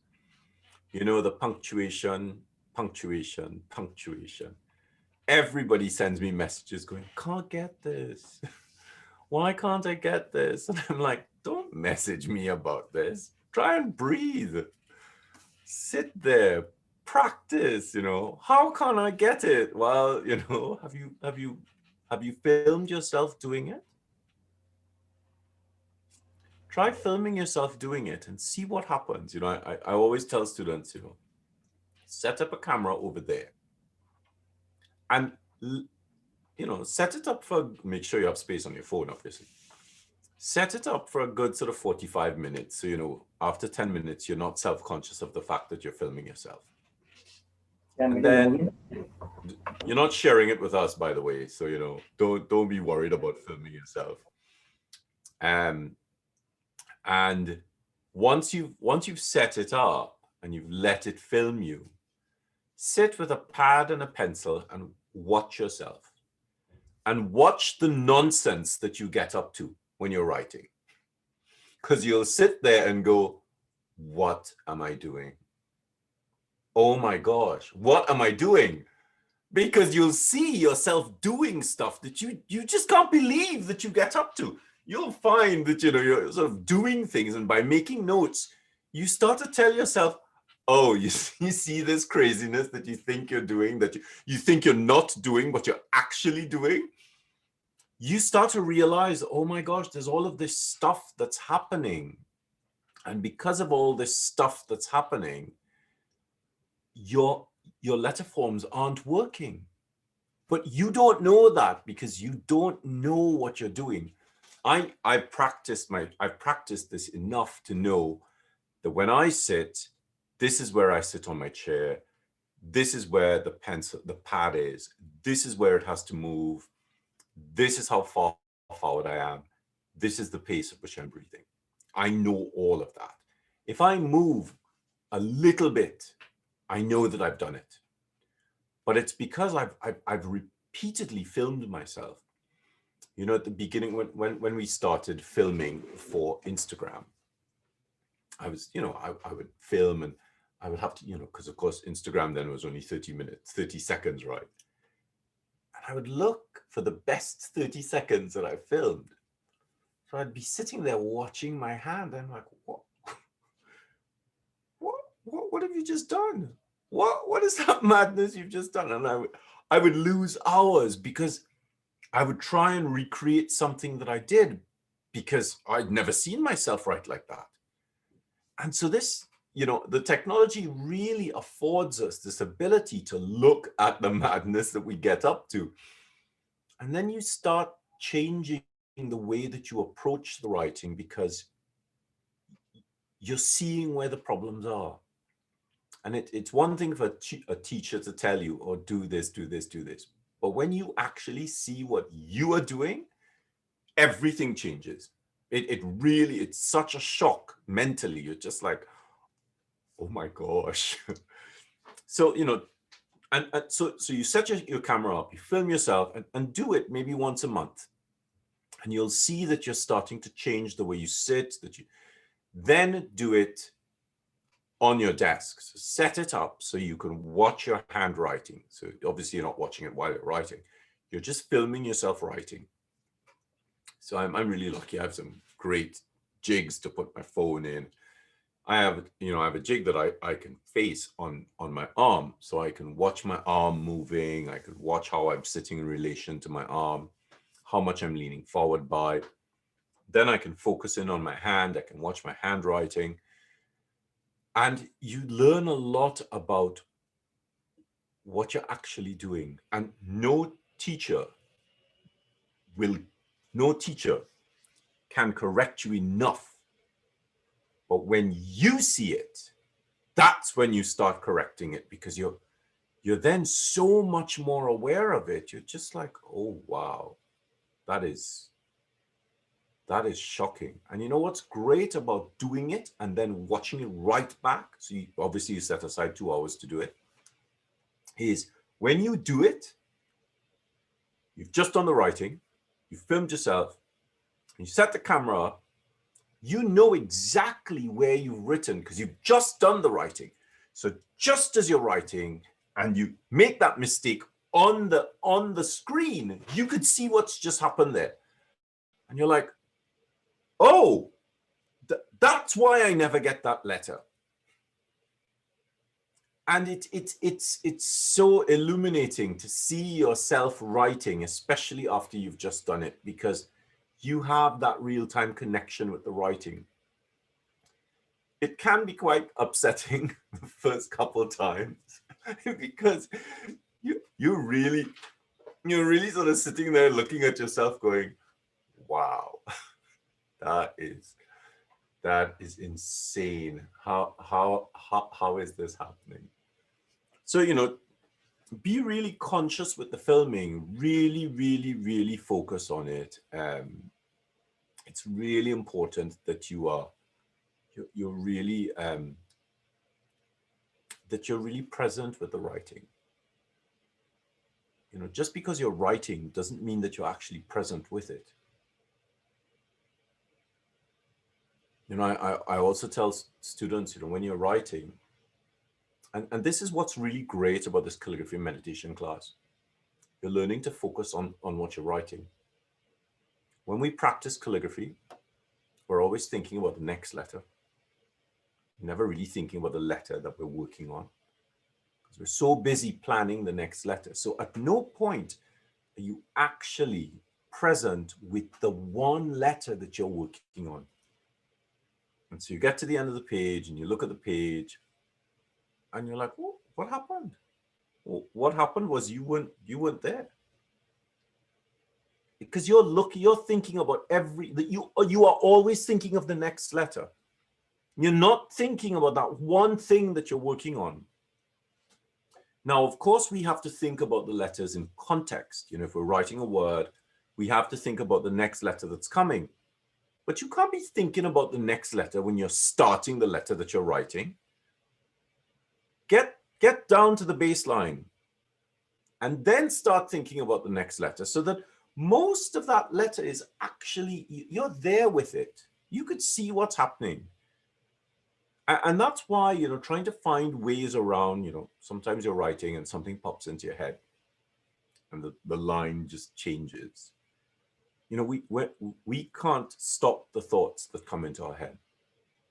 So how do we cope with that kind of thing? So one of the great sort of meditative techniques that I've come across is tell the thought, if you're practicing for 45 minutes, don't get angry, just tell the thought, hey, can you give me an hour, please? Just in your head. I find if I do it out aloud, because, you know, I'm usually in the studio on my own. If I do it out aloud, I say, oh, can you give me an hour, please? I just need to finish this. The thought will come back in an hour's time. So over the course of 45 minutes, tell each thought you need an hour, because you don't want to start decreasing the thought, the amount of time you have. And the next thought you say, oh, come back in 45, because then you have like 40 thoughts coming back at the same time, right? Just tell them, can you give me an hour? And then they just leave you, and you have this beautiful, peaceful space to write in. And eventually the thoughts get better at going, oh, you're writing, I'll see you in an hour. And so you become more present with the practice. And that's why the breathing is so important. Today was really, really difficult for me because I kept having all these shivers running up and down my body because I've been doing some deep breathing practice because I'm trying to increase my air intake because I still haven't been able to breathe properly. You know, I'm on the 3rd floor in my studio. I walked up the stairs the other day and so I got through the door. It's like, shut the door, took the mask off, cleaned it, took my coat off, went and I sat on the sofa. I was like, I thought, oh my gosh, this is obscene. I'd sit there and just calm my breathing down. And so I've been doing some really deep breathing practices. But the problem with breathing practice, when you're accustomed to meditating, is it triggers an energetic response. So your body starts shivering because there's so much energy flowing through you. So this breathing that I'm, the techniques that I was using today, you might have noticed that some of the breathing techniques were just a little different. I was shaking while I was writing because I could feel my auric field just charged up, really, really charged up with energy, because the breathing was so rhythmic. And remember, those rhythmic breaths, they create repetitive, recursive patterns that feed back into each other, that amplify each other. So when you start breathing like that, you really connect to the writing, and you really impart more of yourself into the writing. So the practice is really good at helping you to stay focused. Look at that thing that I did at the end, where how long did that nib write for? That nib does not have a reservoir on it. It doesn't have a cage on it. I just dipped it and I just wrote with it. It was about 3 minutes. 3 minutes. Wow.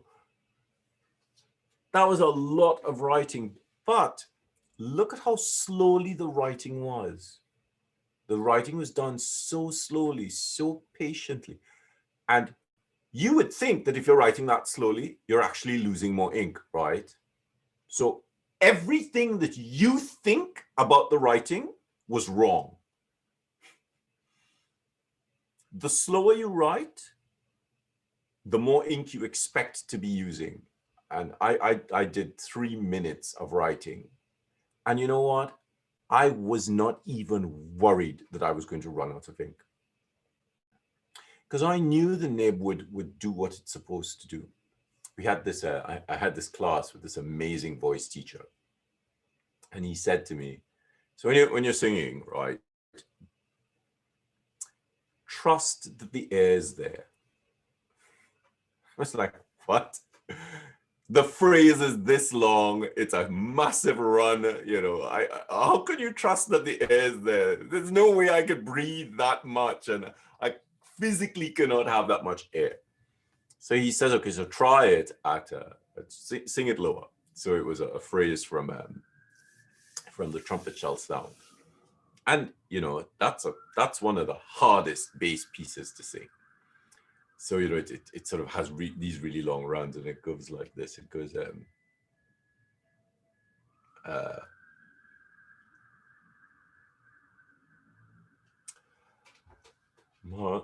must put on my immortal.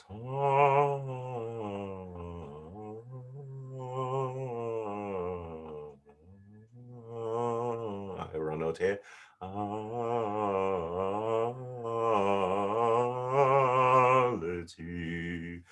And this mortal must put on immortal.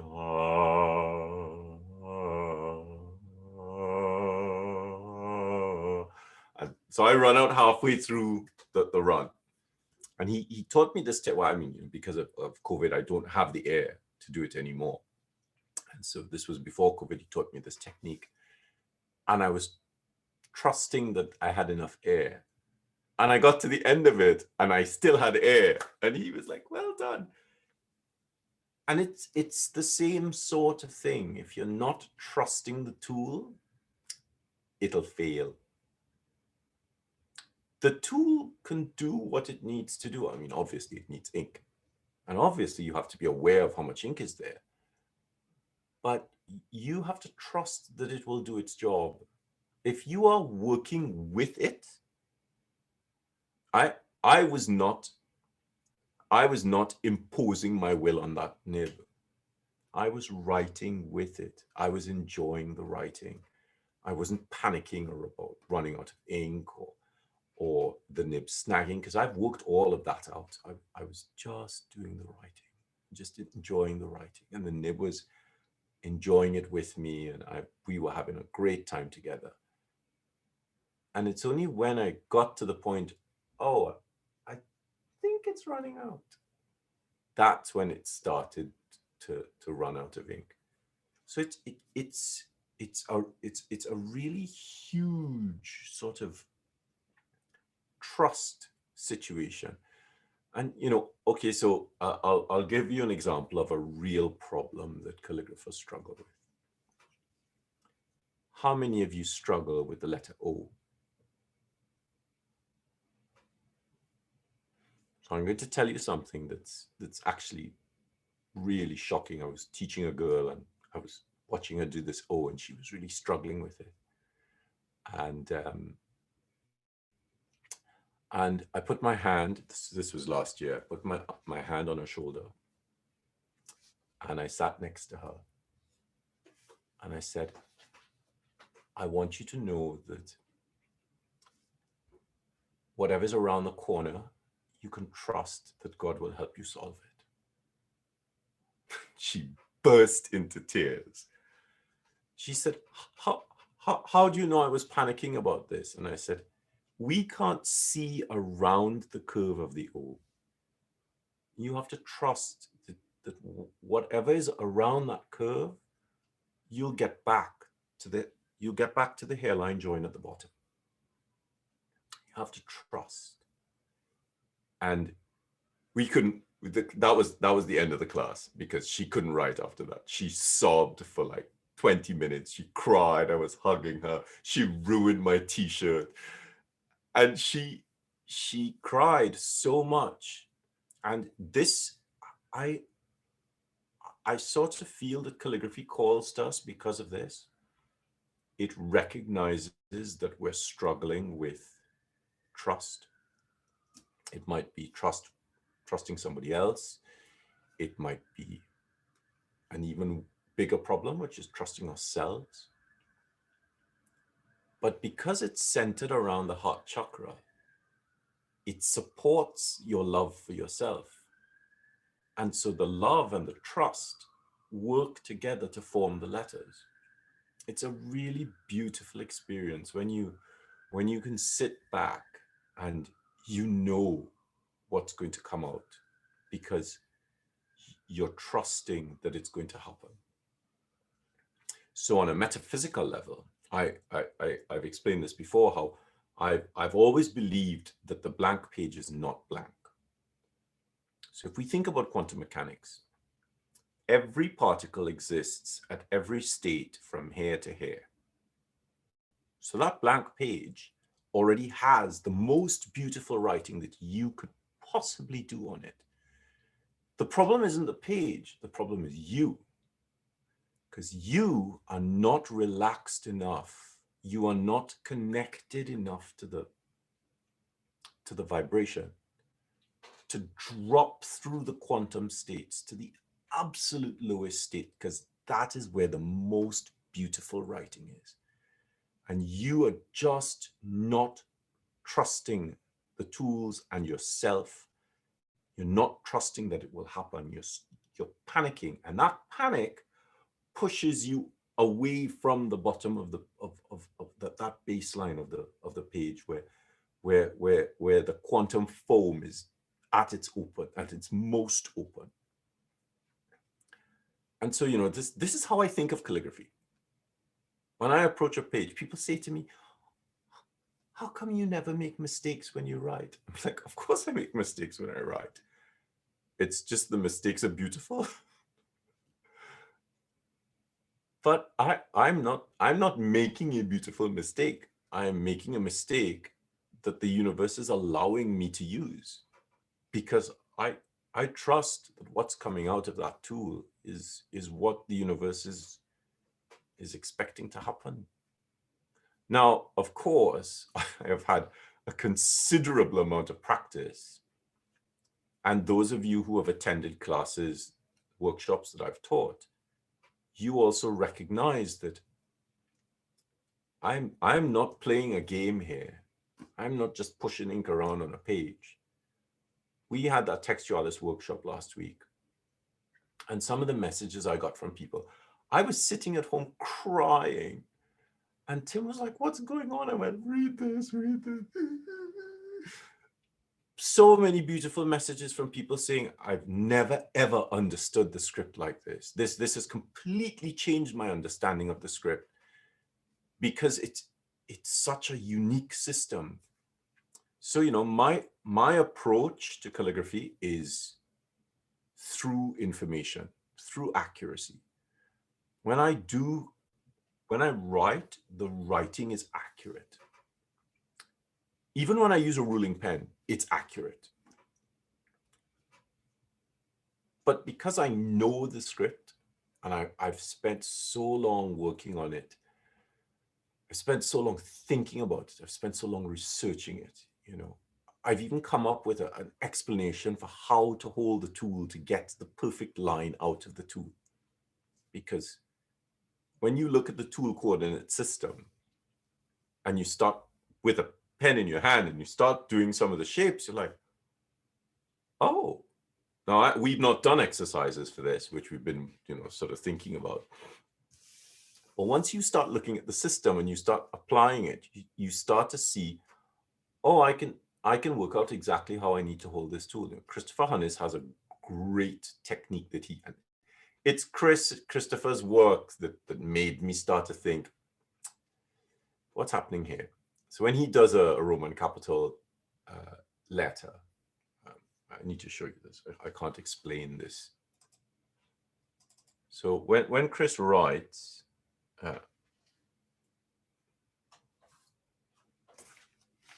so he does this, right?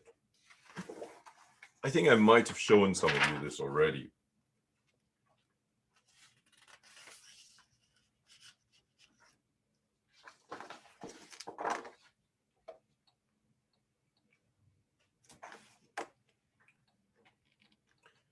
So if he is writing a letter,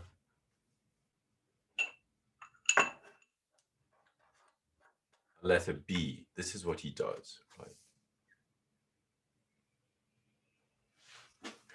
Right, so the A, so let's look at a letter A. So he does this, right? So we're taught to do this.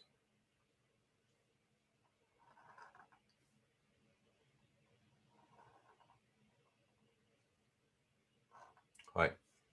So the nib is on the page, right? He does this. Look at the nib.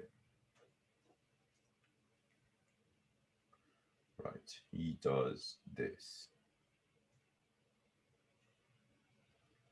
Look at this. See how I could pass the nib underneath, the pointed nib underneath the nib? So he does this.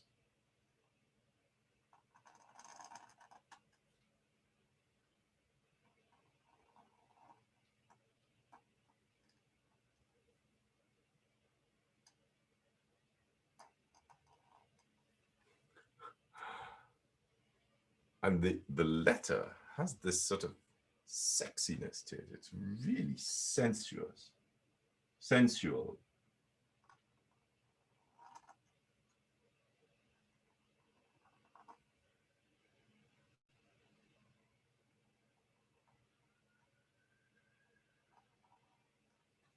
Now, when I write a B, I'm much more conscious that I'm staying on the page,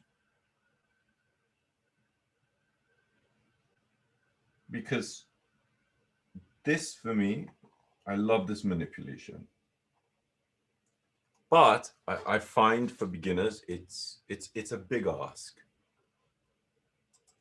But you would never know that is how that is done unless somebody really shows you. And I hate when people say, "Oh, do it like this," because you have no idea what like this means, right? But if I can tell you, okay, so if you hold the pen at its point of origin, Let's get a vertical pitch of this, horizontal tilt of this, and an axial roll of this. Your nib will be exactly where I want it to be. So I'm not saying, so hold the pen like this, because of course my camera is always tilted back. So you are looking down at it, but you're actually seeing it from my eyes. That, you know, it took me years to figure that out, that position out. But I don't like guessing. I hate guessing, and I hate students having to guess, because when you have to guess, you are going to get frustrated. If you know why and where something is, you stand a better chance of getting it right. And that's why, you know, that's why I'm so focused on the details, on getting you guys to understand so accurately how to approach it. Because you know what? Once you have that technical understanding, it flows like a warm knife through butter. It's so beautiful. You're just like, oh, and then you're breathing and it's happening. And so there's a lot that needs to happen. Right. Let's go to the chat and see what's going on in the chat.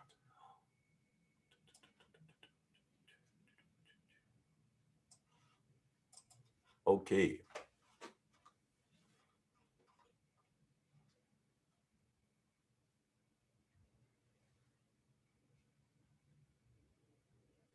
Oh, Catherine, that's so great that you've had so I would like to know, when did it happen? Was it during the meditation? Was it before the meditation? So working out when it started to settle down even more means that you have access to figuring out how to make it really settle. And that's why this is so important, you know, because yes, that's great that it's settled down a little bit more. It's not as restless. But what we want is for it to be completely calm. So when did it happen?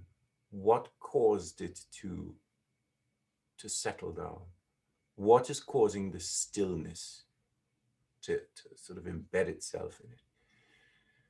So you know, just try and work that out, because it'll be really great. What is the best pencil to practice with?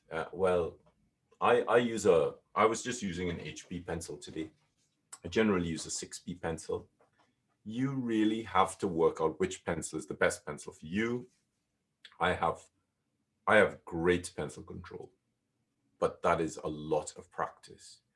So, you know, I always suggest, if you have a very light touch, a 6B pencil is excellent. If you have a moderate touch, an HB pencil is good. And if you press really hard, I would probably suggest you get like a 2H pencil. But you want to train yourself to be able to use an 8B pencil, because then you can really treat the pencil like a pen.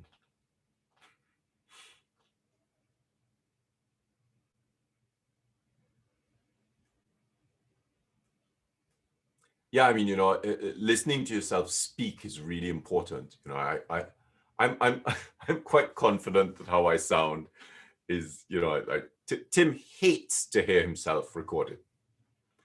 And, you know, he's done a couple recordings with me, and he watched them back and he was like, oh God, why did I let you post this? He said, you always sound so nice and polished. I said, yeah, but you know, I sing, and it took years of training to be able to do that. But listening to yourself and seeing yourself, especially, you know, if the craft is about writing, you have to watch yourself write. You have to watch yourself sit. You know, I talked about in the meditation, the light in the base of the spine. When you're writing, if your spine isn't supported, and I don't mean physically supported, I mean energetically supported.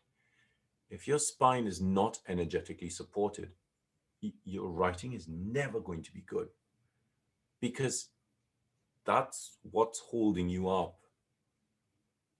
That's why sitting correctly, having good posture is so important, because it's not just about the physical structure that the posture gives you, the stability. It's also about the the air. If you're sitting correctly, you have air flowing through you, in and out of you. And we've noticed that that rhythm of breathing is really important, because it really enlivens the energy in the body. So if your posture's not good, then your back's not supported, both physically and energetically, then your upper body is not supported. If you're sitting badly, or you're sitting on the chair badly, uh, or if, what I always say is, make sure one shin is vertical and the other is just a little bit back. But then I get you to switch, because, otherwise, that leg that's just a little bit back starts to get dead. And you have to make sure that the flow of energy is there. That's why it's important to pick the pencil up with a non-writing hand, because you want the non-writing hand to be a part of the practice, because then your whole body is involved. It has to be a holistic thing. Living in the hair now. So Echo, that's a great comment. I always thought that dipping the nib was interrupting my rhythm. So let's look at the dipping. This is how it works. So I'm writing.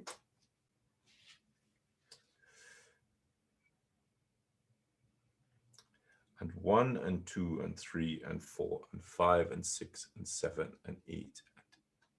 So if I'm writing, I would write 3, 4, 5, 6, 7, 8, 9, 10, 11, 12, 13, 14, 15, 16. So it's not, even though it's in music, let's say it's a rest, the rest is still part of the beat. It still counts. Even the rests, each rest has denotes a different duration, a different beat. And so even the dipping is part of the beat. Just because you stop writing doesn't mean the music stops and you go, oh, and then you get, oh, how are you going to get back into the rhythm? You've just angered yourself, right? So by making the dipping, that's why what I do when I dip is I dip and I tap. I don't flick, because if you flick, all the ink comes off. So you dip and you tap, and any excess ink just goes bloop, and then you go back to it. So it's really great when you're flourishing, because when you're flourishing, so you're flourishing and press and up, running out of ink, lift and dip and tap. And you're still moving, huh? You're still moving in the same flourish, and you go back into the flourish, you ghost the flourish, and then you drop the nib back on the page just where you've picked it up. So the flourish looks seamless, because you have to keep that movement going.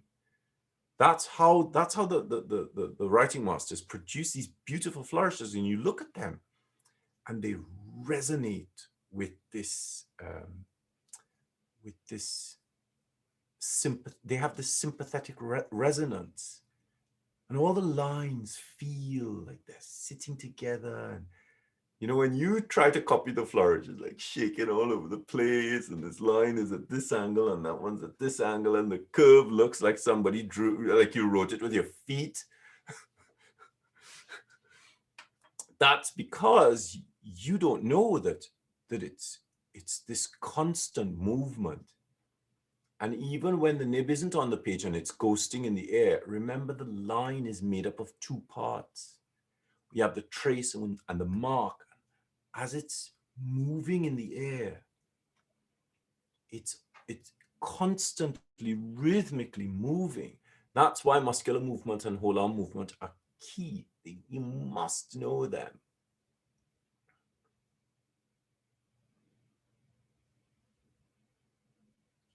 So the paper that I started off with was the Canson marker pad, but I then moved to something with a little bit more texture, which is the London Graphic Centre layout paper pad. I'm not sure what the distribution London Graphic Centre has with international, but if you look up London Graphic Centre, their layout pad, their A4 layout pad is what I use quite a lot. It has just a little bit of resistance. The Bien Fang pad, the speedball cells, that has a good amount of resistance as well. But again, you have to test it with ink. I've found one of the biggest issues with pads is, when a pad travels, something happens to the paper. So I when I used to travel a lot to teach, I would take paper with me and I would take ink, things that I knew worked in the studio. And when I got to like Hong Kong or Taiwan, they wouldn't work. Because of course the humidity in Hong Kong and when I was teaching in Mumbai, they're right on the sea. The humidity dramatically affected the way the ink worked on the surface. So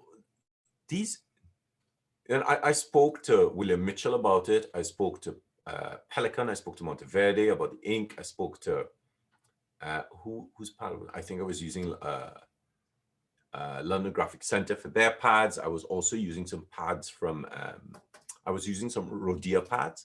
So I had a long conversation with Rhodia about the fact that the paper doesn't work the same way in India.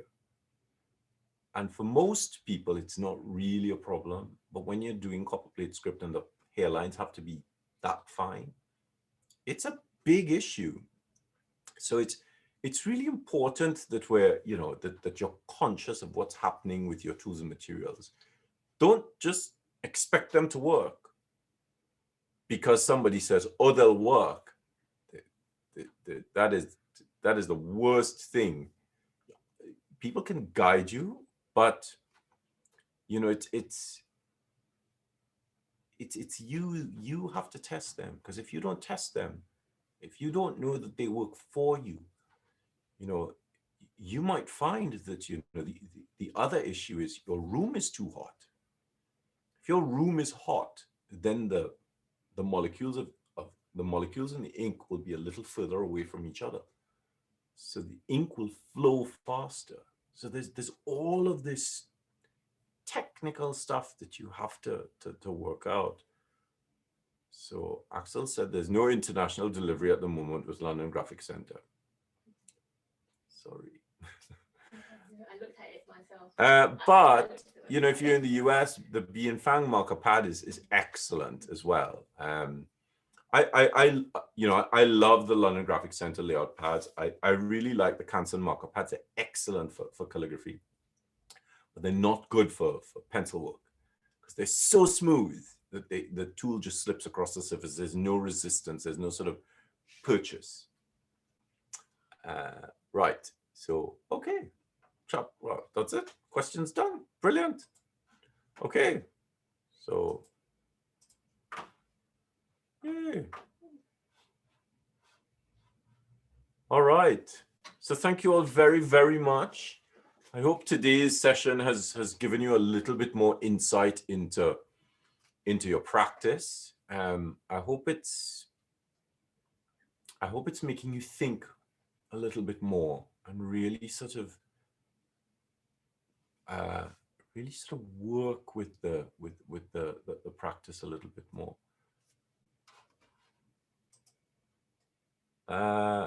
Is your hand raised for a reason, Amethyst Angel?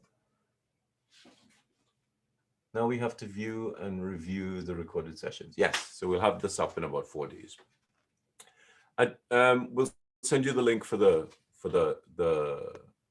class, for the session once we have it up. And don't forget to post your stuff in the community group. Let's see what you're up to. Let's see how you're managing. Did you have a question? None from me. Thank you, Paul. Anyone? Okay. Okay. Thanks so much. See you guys soon. So don't forget, there's the italic. I started working on the italic lecture notes. Oh, so much to talk about. Oh my gosh. And the italic class is going to be really quite something. There's this new technique that I've invented for it. And when you see the practice pad, there's a practice sort of thing that I've been working on. It's really beautiful. And you really sort of sit back and go, oh, didn't realize it was that simple. So, all right. So thanks very much. And I'll see you guys soon. Bye-bye. Thank you. Bye-bye. Bye-bye.